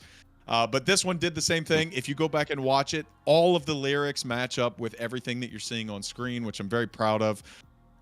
It was easier to tell in the Cass one because the lyrics are on the screen. I didn't want to do that for this one, but you know, people were talking. They were like lauding over it, which I'm not mad about in the viewing party or whatever. But you know, if you go back and watch it, you will see like even the very beginning, I had to mention. You were drowning and I wouldn't lend a hand. I had to show the clip of Nate being thrown into the Hudson. Like that part was for laughs, but like even all the other one, you know, like I saw you with my own two eyes, and I had that clip of Nate watching Quartz win the world title. I love that. And then you've seen my face before, my friend, but I don't know if you know who I am. Switching from the face he saw with a Jitsu into an S, I was very proud of that as well. And it was a real bitch because they took the hair out from 19 to 22 that Quartz had, so I had to make some concessions there. But the lyrics all match up, and I was real happy about that. I'm very proud of that video. It was a good time. I also put together Nate's entrance. Like, he gave me the general vibe of what he wanted, and he gave me the lost clip that plays beforehand with how everything is progress up to that point, which I thought was perfect because I knew exactly what I wanted to put up to it. When he comes out and he says everything before that is just progress, and then you see Quartz and Nate staring down at Resolution 15, and then it fades into the color. I was really upset at first when I was putting together his entrance that he couldn't have the Christian pyro that he has had for so long. I did the best I could Oh with no, that's that actually overlay. better. That's better because I- it doesn't lag I- the fucking game. You're right. It does not lag the game. I did the best I could with the overlay. It's actually the same Sparks overlay 4 times over because the Sparks overlay I had was very small, so I had to put it in a bunch of different spots to make it look okay. Anyway, That's great. I was yeah, the whole intro and like this was a love letter the whole time. Like if we go into the match, it was a love letter the whole time. The minute I knew we were going to Japan, the minute I knew I was fighting Nate, I knew I wanted to get Drago, like some kind of love letter to Drago. You got emotional. I recreated. He did. I recreated the entrance and the entire top to bottom, like I asked you for the match, the Resolution 11 match. Yeah. The entire attire from start to finish. Thankfully, all of the pieces were still in the game, so they're all top to bottom the exact same. The jacket is the same. The entrance music is the same. The entrance animation is the same. Like I did all that, and then like I told him in the chat, I just needed to hit double Drago. That's what he beat Nate with back in 2017. That's what he beat Nate with, is the double Drago. So I had to hit him with it.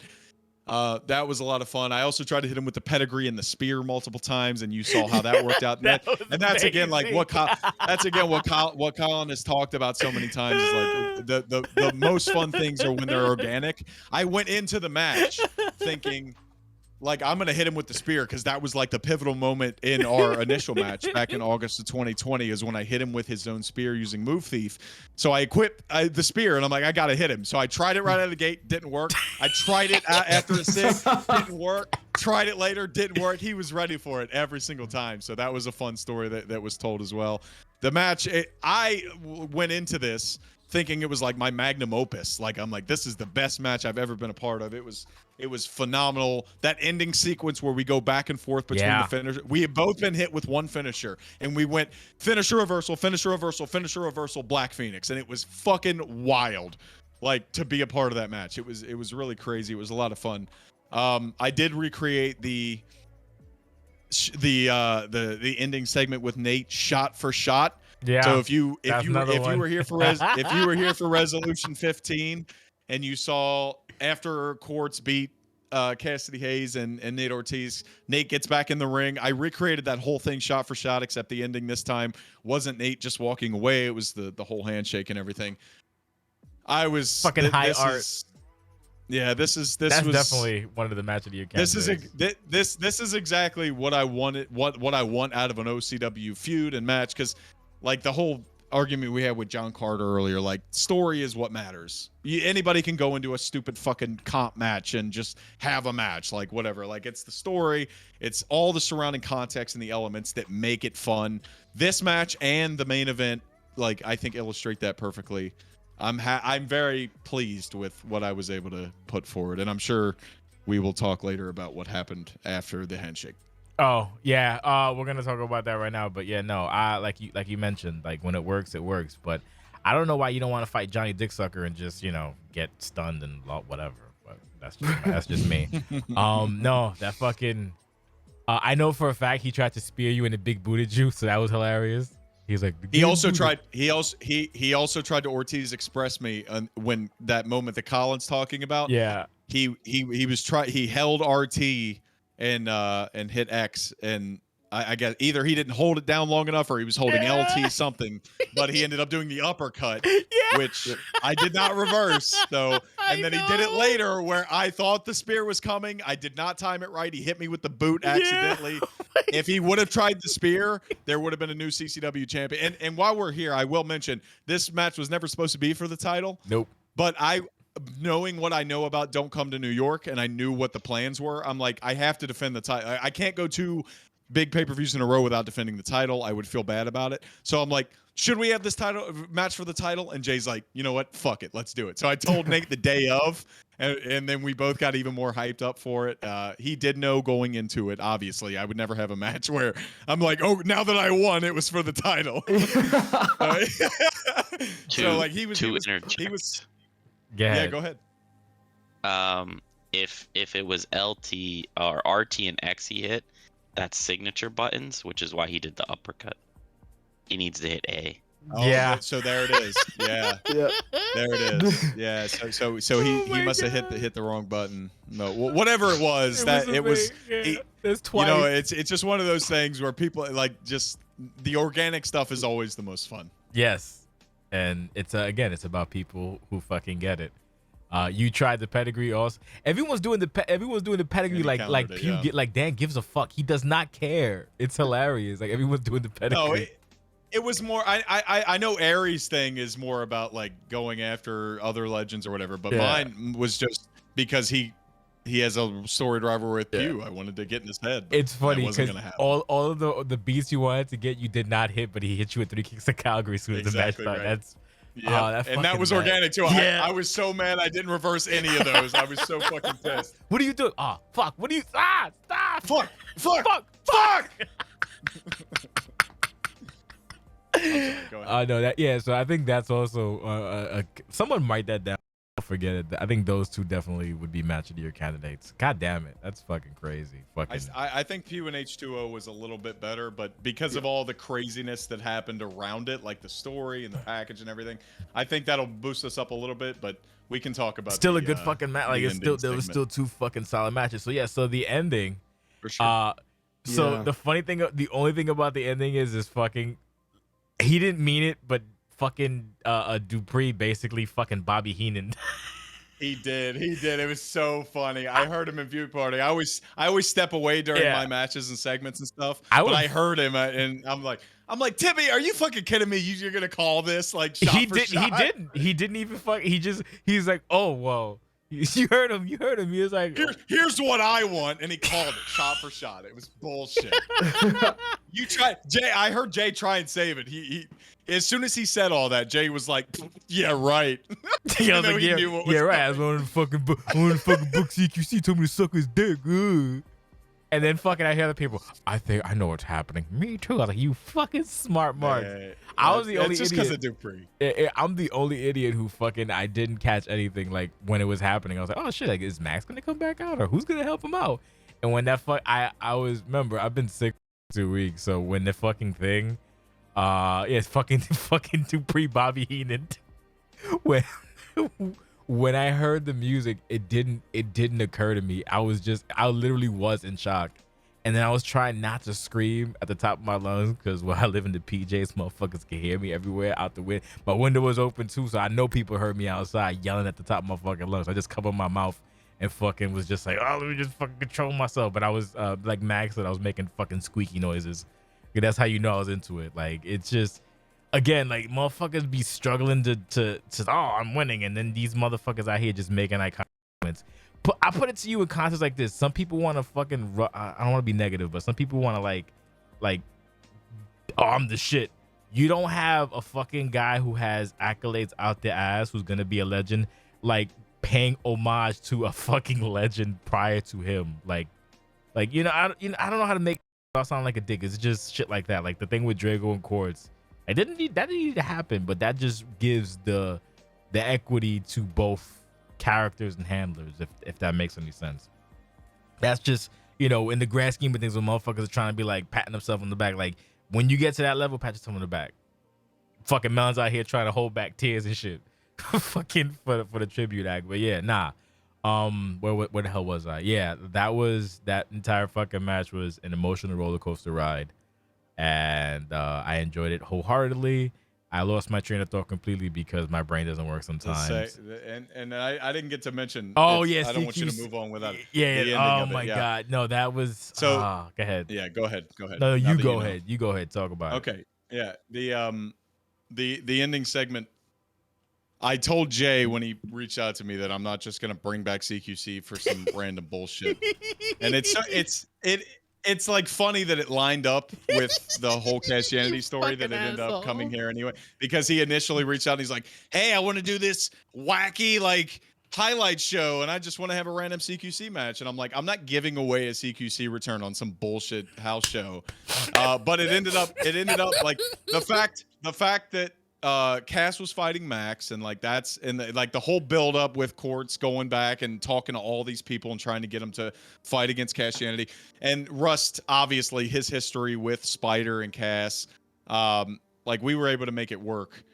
Rust actually, I hope he doesn't mind me telling this, but when we were putting this together, he initially did not want to come out to CQC. He wanted to come out to his own theme, like just his own entrance, like whatever. The same thing he came out with Drago, and it was supposed to be this whole thing where you're like, oh my God, is this like what we think it is? And then eventually when the match happens at Don't Come to New York, it was going to be the big thing. And I'm like, no. This has to happen. And I had the monologue ready. I've had it ready for like a year. Like for like whenever the CQC return happens, I'm playing this first. And I sent him the audio of the script because there were so many other parts. Like I didn't want him to know whether Nate or I won. I didn't want him to know this or that. So I just sent him the audio, and it was the monologue, and then try to remember the basics of CQC and the audio, like the crowd noise flaring up when that happens. And and he was like, yes, this was the right choice. You got to play this.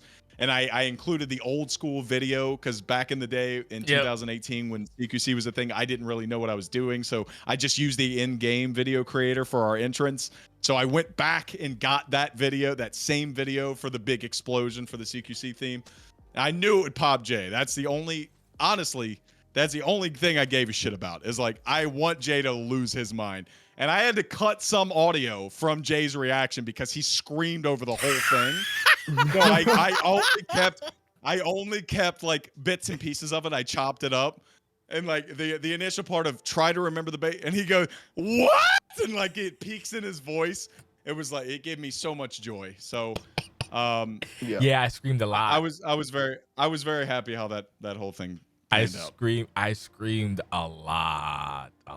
And more importantly, from a wrestling standpoint, before Cass and Colin talk about it, is I wanted it to be a moment, but I also wanted it to make sense. And after the Lucian thing, after we had our handshake the night after Lucian, or the week after Lucian rather, like it was a common ground, and then the whole thing with Kasstianity, I thought it made perfect sense. It fit perfectly. So I'm very happy with it in that sense. Fucking sorry, I'm talking too much. No, it was fucking great. It's fucking great. I was happy for my little baguette. That's my fucking. That's a fucking. I don't know, man. Every time I try to compliment other people, it feels like I'm putting other people down. So I'm not gonna say shit. That was the shit. That was one of my top fucking moments. I'm gonna remember that shit for the hot minute until my brain stops working. But I still remember that shit was dope. I can't like it was just I replayed that during the week about, like I said, like maybe 19 times. I replayed that, and I played entrance at like about 19 times.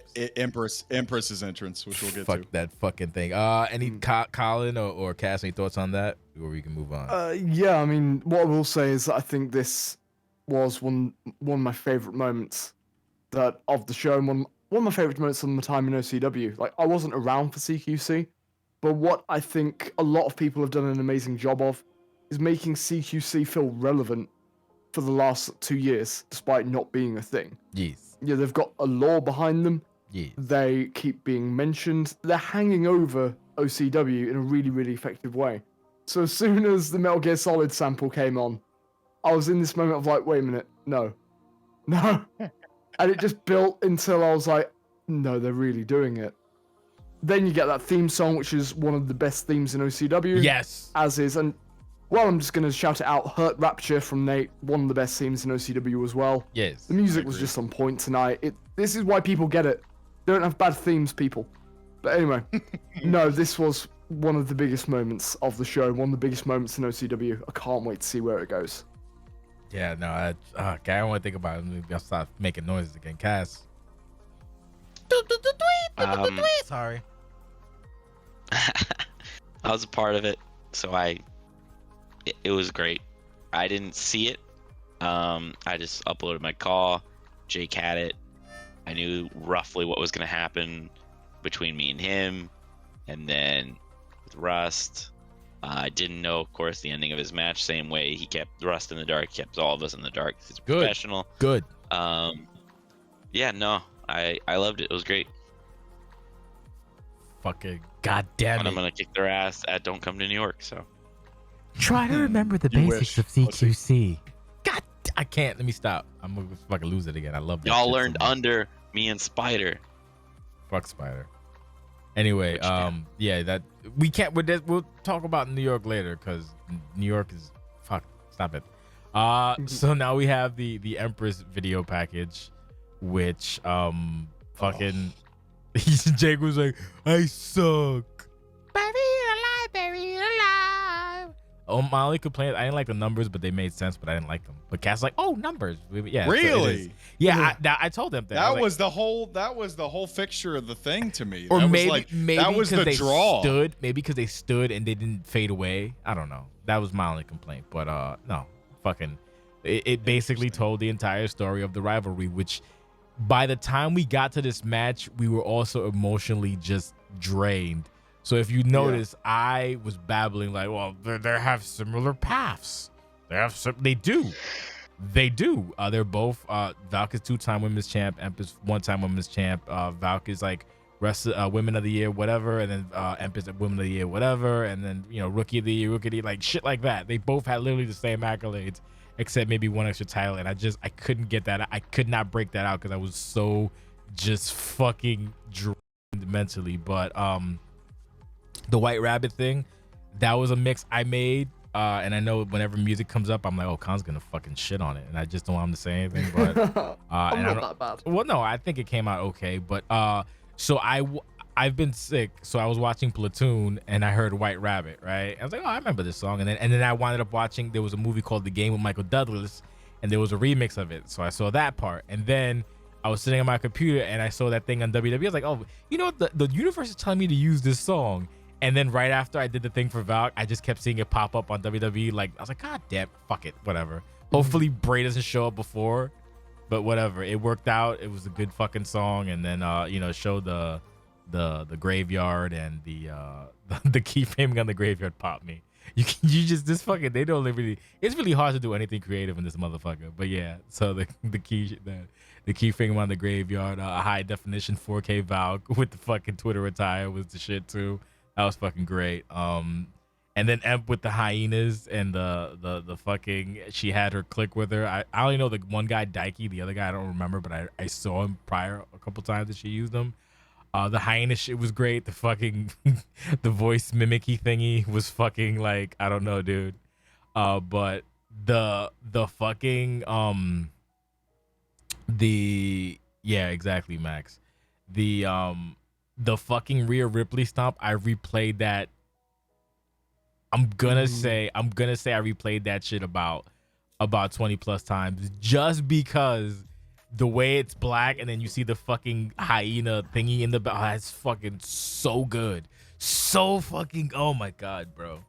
So fucking good. And then this game has interactive attire where her scarf is trying to kill her and escape. But yeah, I don't know. Fucking good shit. The match itself, so here's the thing here's a quick thing, and then we'll take it around the board. So the match was pitched. She said, I'm gonna do Buried Alive. I was like, all right, cool. So I was like, look, I don't remember this full conversation, but she basically, I said, look, as long as a comp thing happens, then do what you want and it's good and we're fine.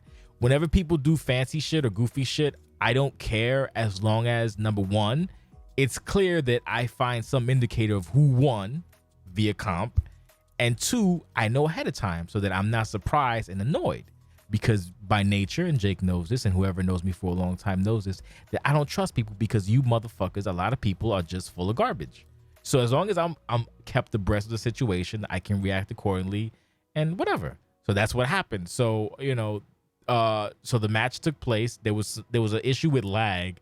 They couldn't be edited out, and that was the only knock on it that kind of bugged me. But what are you gonna do? Technology is technology. If you edit it out, it looks like shit. That's what I had Jake do, but he couldn't do it. And I'm not gonna have render the fucking match, because she already rendered the match. The first iteration of the match she had, the sound was all fucked up. Like, you couldn't really hear music, and you whatever. So she went back and fixed the levels on it, because that would have detracted from the greatness of the match. And even back then, you didn't hear the announcer mention her. Like, it was so low. But music is an important part, and trying to have all the levels balanced, that's a thing that OCW struggles with, like FPR. So thank God that was fixed. So overall, the match was entertaining. People were hitting spots. I think it was Jake. It was done on, no, who did I talk to about it? I think it was done on PC, right? I feel like it was done on, I feel like it was done on PC via Steam Link or whatever the fuck it's called. Yeah, But it was on PC. yeah, so it worked out, and I enjoyed the fuck out of it. The ending was fucking like, it's hard to do creative stuff here, so when you can pull it off, it's nice. And Emp is one of the people that seems to pull shit off. And fucking like the whole thing with you know, Val gets buried alive, and then Emp wins, and she's like, well, you know, we're gonna kick it up a notch to Flavor Country, and then fucking does Stone Cold with Heavy Machinery, and then playing country music while driving Heavy Machinery. Bitch thinks she's Brock Lesnar, I guess, and then she kills Valkyrie. So I don't know, dude. That shit was crazy. Like, she does this, and it's crazy because then it's like, how do you can't top that. That goes on the video thing, and then she wins an award, and people go, but yeah, it's fucking great. I didn't expect that, and me and Jake lost Nobody goes, it. by the way. I know, it's me being a catty bitch. I know. Everybody. I'm sorry, I can't help it, bro. I'm not Ryan Reynolds. I don't want anybody to think that anybody is at Empress's content, because nobody is. Everybody appreciates it. I'm a catty bitch, and I want to be like Ryan Reynolds, but I was born in the hood, so I'm naturally negative and whatever. I apologize. Either way, great fucking match. I don't know what to say. It was a cinematic match, but it was also a comp match. So that's where, like, I was out of it in the middle, and then watching it back, I was like, oh shit, okay, now it makes sense. We were done by that time. So we'll go with Colin, Cass, and then Jake, and then we'll talk about this in the scrum, and then we're done, and we're making pretty good time. So we'll go with Colin first. Go ahead. Also, this match, I always felt like it would have to have like a cinematic part of it to work, and I did wonder how it would be, because yeah, if it was a cinematic thing and the comp wasn't a big part, it would have really soured things for me. But this was fantastic. Yeah, comp was in it. Really, really well done. I really like the competitive match. That was done brilliantly. I was a bit worried that it would be phoned in, because I know Emp's been sort of preparing for this and DMing a little bit more, and Valk, I know nothing about Valk beyond that she's popular on Twitter or something. So I didn't have high expectations going in, though I do like Emp. No, this was fantastic. Really, really enjoyed the match. The spot with the repeated finisher on the chair. Jesus Christ. Murder. That was incredible. And the way the buried alive thing was done, I have not got enough good things to say about that, because it wasn't a cheesy kind of, oh, she's just tipping stuff on. I half expected this match to be done on a fucking PS2 emulator. That bit.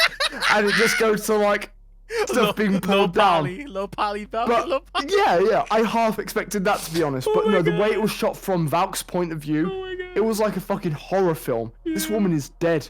This woman is like, in this match, I was like, a nasty part of my brain was like, you cowards will never do Harry Etiquette versus Valk. It's like, no, of course we won't, because Valk is now canonically dead. It's over. We saw from her point of view her die. You can't come back from that. Jesus. It was phenomenal. It was incredible. And then you had the zombie Valk animation with her limping to Jesus Christ. Yeah. This was fun. Oh, I know I'm just gushing over things and I can't do words at this point because it's nearly 7 a.m. and I can see the sun rising and my skin is fucking melting. You know, but Jesus Christ, this match was so well done. The creativity's off the charts, and it's exactly what I want to see from people.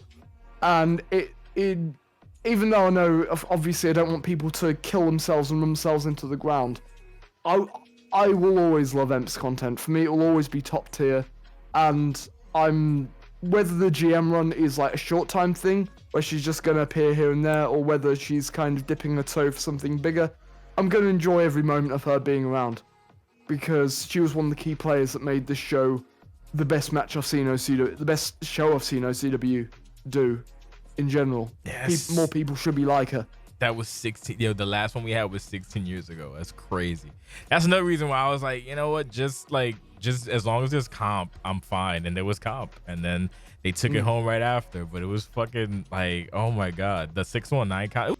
It was brutal. Like shit. That fucking chair flipping in the fucking air. And then, I didn't even the fucking 360 chair thing. Jesus, outside, man. I was like, shit was fucking, I don't know.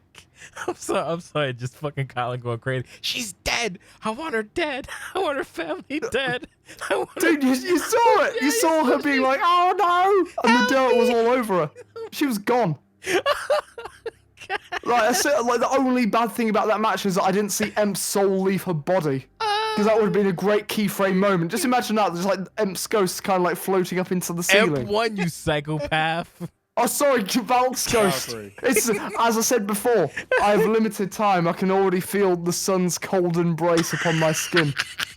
You can't see it at the moment, but there's a massive glass fucking window right next to me. God, I can just see the sun rising. I'm like, what is happening? We're almost done. I don't like this. Go quick. Go quick No, before he dies. that's all right. I'm not gonna die, unlike Valk, who Top to is. bottom, I absolutely loved the hype video, and like Jay already said, I commented while it was playing that I liked the counters. Essentially, like, oh shit, you know, you got them on each side. They're not going anywhere. Their matches are playing in the middle. You got the counter for all their fucking matches happening until it's 3-3 and we're on game 7. And shit's finally gonna end between these two. I love both of the characters. I have a history with both the characters. I was always a big fan of Ed and Valk. The fact that we haven't had her, and like people like Colin haven't had those feuds, that they didn't see those, fucking crying shame. All Valk stuff was great in my opinion. She had rocky roads with a few individuals and outspokenness about potentially like worked matches, whatever, don't care. Valk's great, Emp's great, love them both. Jay wanted to comment on my autistic superpower landing the stomp on the ladder. Well, Emp just doing back-to-back face plants on this mangled chair brought that to another level. Consistently going for the chair shot, but getting countered with the insecurity and having the chair physics go upside down 360. I thought at one point it was just gonna stand there, and then Emp was gonna do a face plant while it was standing straight up.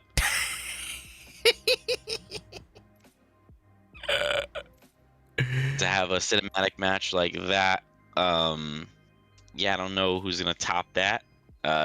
She's definitely gonna get a award, if not multiple, for this season. Colin just left. No, I'm still here. I know, just be closing the door. And then of course, the entrance. The entrance. My lord, this woman has just fucking talent on talent, right? That entrance with the hyenas, having the transition for not even just the entrance. All the interviews that she cut with Skaggs and Pole, the fact that her mouth was moving with some of her voice, I believe, and then it cuts from however she did that to then back to in-game. That woman's amazing. I'm not gonna lie, I've been waiting for people to latch onto that opening mouth closing thing from the expression menu. Yeah. So I'm very lazy and I've not done it. But I was like, someone's gonna make them talk. Someone's gonna make their mouths move at some point. It's very impressive because I know what they did. At first I'm like, they really cut, like they masked the entire body for this, like, and that's crazy. But I saw what they did is they just took the screenshots and then masked the head, which is significantly less work. So it's very impressive from a technical standpoint because it looks so good. Jake, your thoughts? Yeah, you can see the line at the chin because sometimes you can, yeah, bottom of the chin goes away. But, yeah, it's like the Batista animation that I did. But even then, it was like still impressive because it still looked smooth enough. Like it was fine. It was one of those things that only people who would have done that kind of editing would have noticed anyway, which I appreciate. The match, man, Colin pretty much said everything that I was thinking. The entrance, I was absolutely floored by the stomp. Like it was fucking, that was one of those moments, like if it happened in real life with just like the social media star coming out to her normal entrance that everybody has seen, and then that Empress entrance, you're just like, okay, this fucking bitch is winning this match. And like Antonio Inoki. it's cop, so like you never know. But in that moment, you're just like, Jesus Christ, this is like an Empress. This is an Empress moment. She's Now, going over. I tried to put that over on commentary. I'm like, I've never heard a noise like this in ever calling commentary that I am hearing the crowd yelling for the home country person in Empress. The match was so I do have one critique. Like everything Colin said is accurate. I don't want to just continue to repeat the same stuff about how good the match was and how good they put the spots together, but organically, I gotta say. But the pinning was weird. Like we tried to cover it on commentary. I know that Jay's thing with like you got to have a comp match was why they did it, but it's one of those things that they should have got together beforehand and be like, okay, we're gonna do this, like to work out the comp match. Like don't go for a pin until this point. It's a tough thing when you're doing a buried alive match, but like Empress going for flavor pins at the early point of the match, and we're just like, the match can't end until you bury your opponent alive. So it was a little weird there. So I think that could have been done a little bit better. Not much, honestly, because it's very tough to handle the situation that they were in. So that's really my only critique. Everything that Colin and Cass talked about, it was such a great match. You cannot have a better like cinematic kind of effect than that. The zombie walking away. You had to know that after she dumped a Valkyrie in the grave that there was more to it. It is kind of wild though, now thinking about it, that Colin, who has been himself here for a pretty significant amount of time, was not here for a Valkyrie. Like it's weird. It's strange for me to think about that Valkyrie to Colin is just somebody who exists as like this Logan Paul-esque figure on social media. Whereas to all of us, like we were here for her actual rise to same fame with and, like, all that CQC. good stuff. So that's kind of a mind blow. Yeah, but like that's different in the sense that Rust and I have still been here consistently. Like we're still full timers and like we talk about it here and there. Valkyrie has not been here. Valkyrie is gone. Yeah, Valkyrie's full. Valkyrie is full on not here. No, but even then it was part time. Valkyrie. Yeah, she did that one-off storyline. Yeah. Valkyrie came back to do the story with Tara because that was my passion project. I'm like, you're not getting away from me without doing a feud with me. And we had the long thing that went super long, whatever.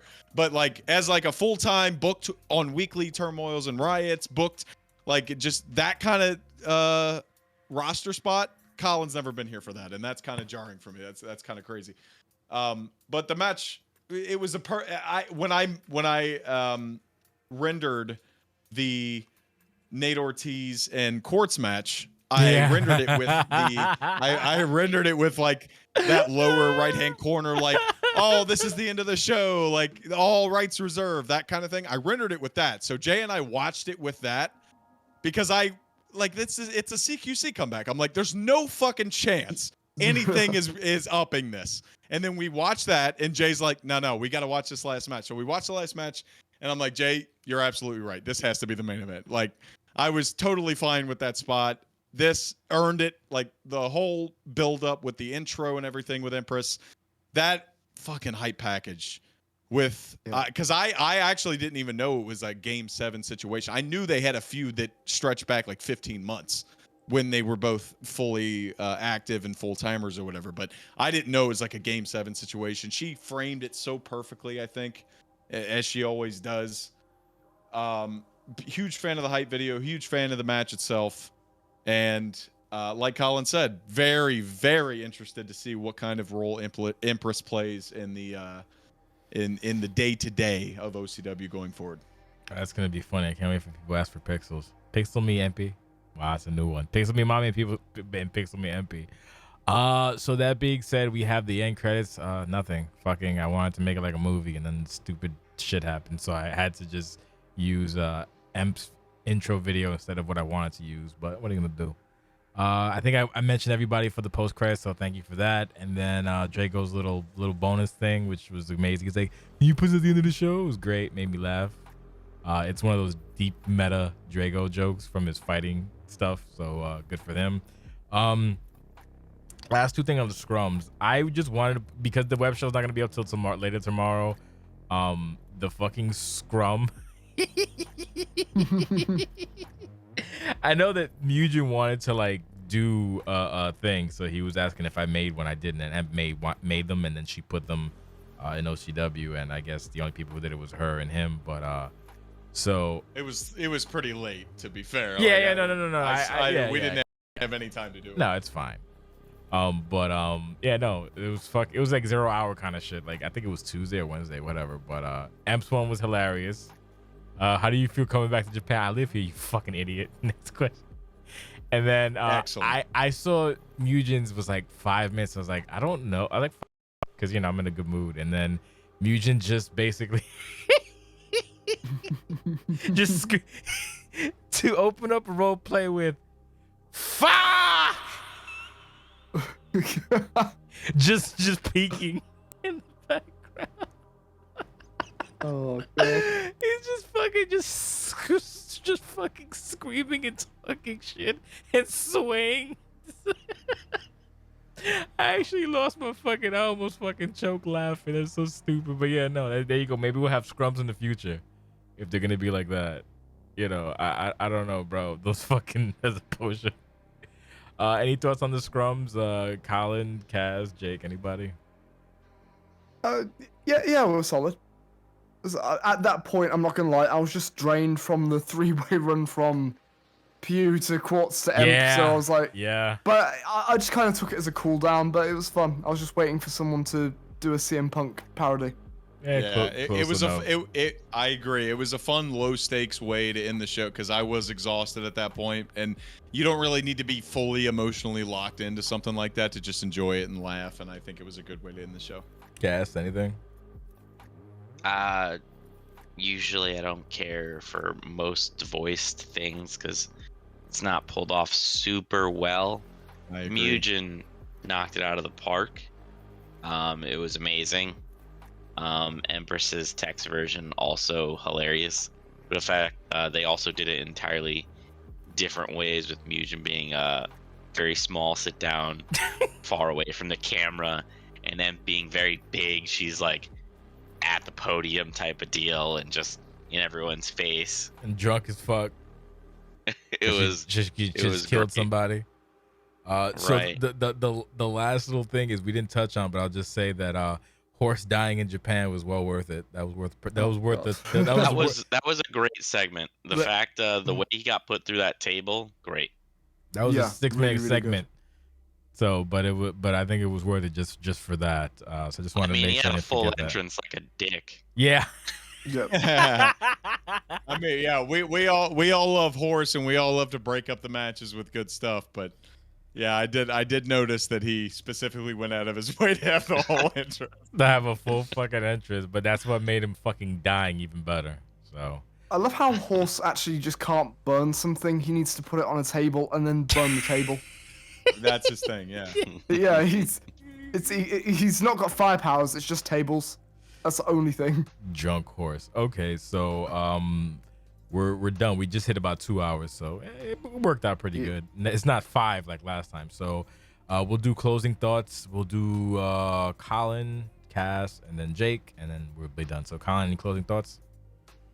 Yeah, spectacular show. Several match of the year candidates, several match of my time being here candidates, and undoubtedly my favorite show that I've ever seen OCW do.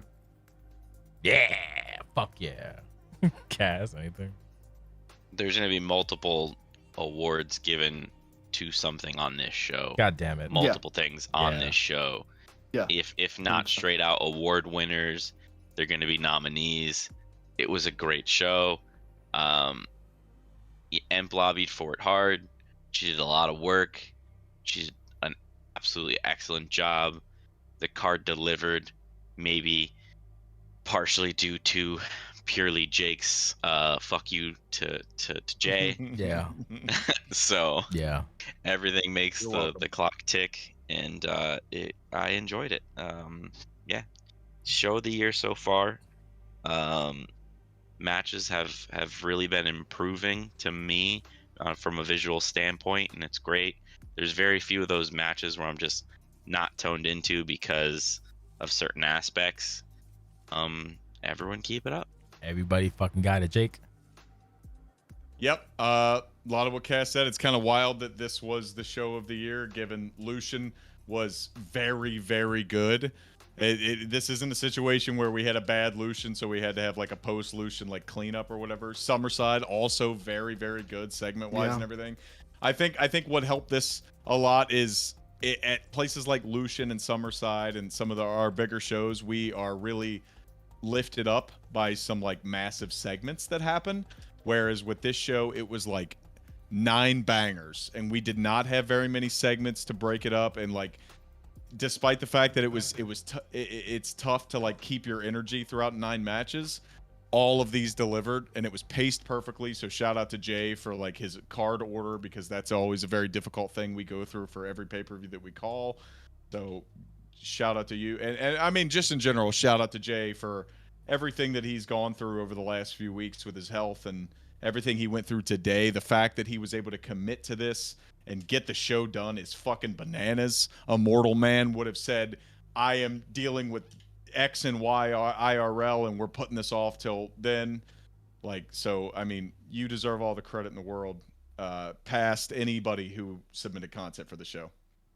Oh, nice of you. So my only closing thought is thanks, Jake, for the commentary. I honestly didn't think he was going to do it initially because it's like the glorified house show. So I was like, oh, you're going to do commentary, right, buddy?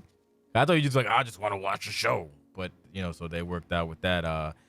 Shout out to the Hoots. Love him or hate him. Fucking, that's like, this show is Hoot and Friends show, if you want to call it that. Fuck it. But it worked out. Shout out to M most definitely for all the video work and all of the fucking work and putting up with my stupid ass. Anybody who puts up with me has to get credit because I can be a dick. He's right. He's a piece of shit. Yeah, I am. It's fine. What the fuck? I'm gonna say I'm a great guy? Hell no. I'm awful. I'm fucking terrible. Yeah, you got plenty of people to do that for. Yeah. You tell me I'm great. I'm awful. But yeah, so no, wonderful show. Great fucking show. This show made me happy. This is one of my favorite shows of the year, if not fucking ever. This is just right here next to 15 with me. 15 in this. And it's because of old people who get it. So maybe become an old person and get it. How about that? Sorry, let me get them there. I'm not gonna go on a rant. But yeah, get it. Figure it out. I mean, the twins are pretty young. I mean, but they're old people too in spirit. They're old in spirit. Max is old. Max is also old in spirit. And Colin is kind of old in spirit. I don't know. These motherfuckers get it. Che might get it. I hope Che gets it. Colin's 42 in real life, so he gets definitely. Is he? No fucking way. Hell no. Yeah, no. He's a young guy. He's a young man. That's his head. Don't. Colin's dying right now. You go fucking talk ill on Colin's name. You're a piece of garbage. My only like the only way I can reconcile this is with his talent is that he's been living on the earth like 25 years longer than me. So that's the way I cope. Okay, great. Anyway, no. So basically, the end goal is if you get it, then we can have another great show. That I don't have to be annoyed. I can just be happy watching nonstop. So just figure it out and get it. That's all I can just say. Just get it. And what is it? I don't know. Get it. Watch this show and try to understand. You have old people who don't play. And by me old people, I mean old OCW people. And I don't know. And then you have young people, and then you have people in between. So figure it out and get it. Don't be a cheat. I don't know, man. I'm not going to go into the rant, but thank you so much anyway. We appreciate you for watching. We appreciate you for doing the late podcast. I didn't think that was going to happen either, but it did. So here we are, late podcast, like 2 a.m. Eastern Standard Time. Thank you so much. We're done now. Tomorrow we'll have the web show, which will be, maybe we'll start at 3 o'clock. I don't know, but the web show will be up. And we'll also have all the videos and everything else, and they'll be deployed on YouTube, which you can find. Here's a contest. You can find that. God damn it. Where is it? You can find that here on YouTube. Be sure to subscribe if you're still with us. Thank you so much. I appreciate you guys too. Thank you for putting up with my garbage. So goodbye. God bless. We'll see you tomorrow. And that's pretty much it. And Gorilla Style. Jake. Here's my Gorilla. Adios, everybody. Good night. Jake, I did say this wouldn't happen, and here we are.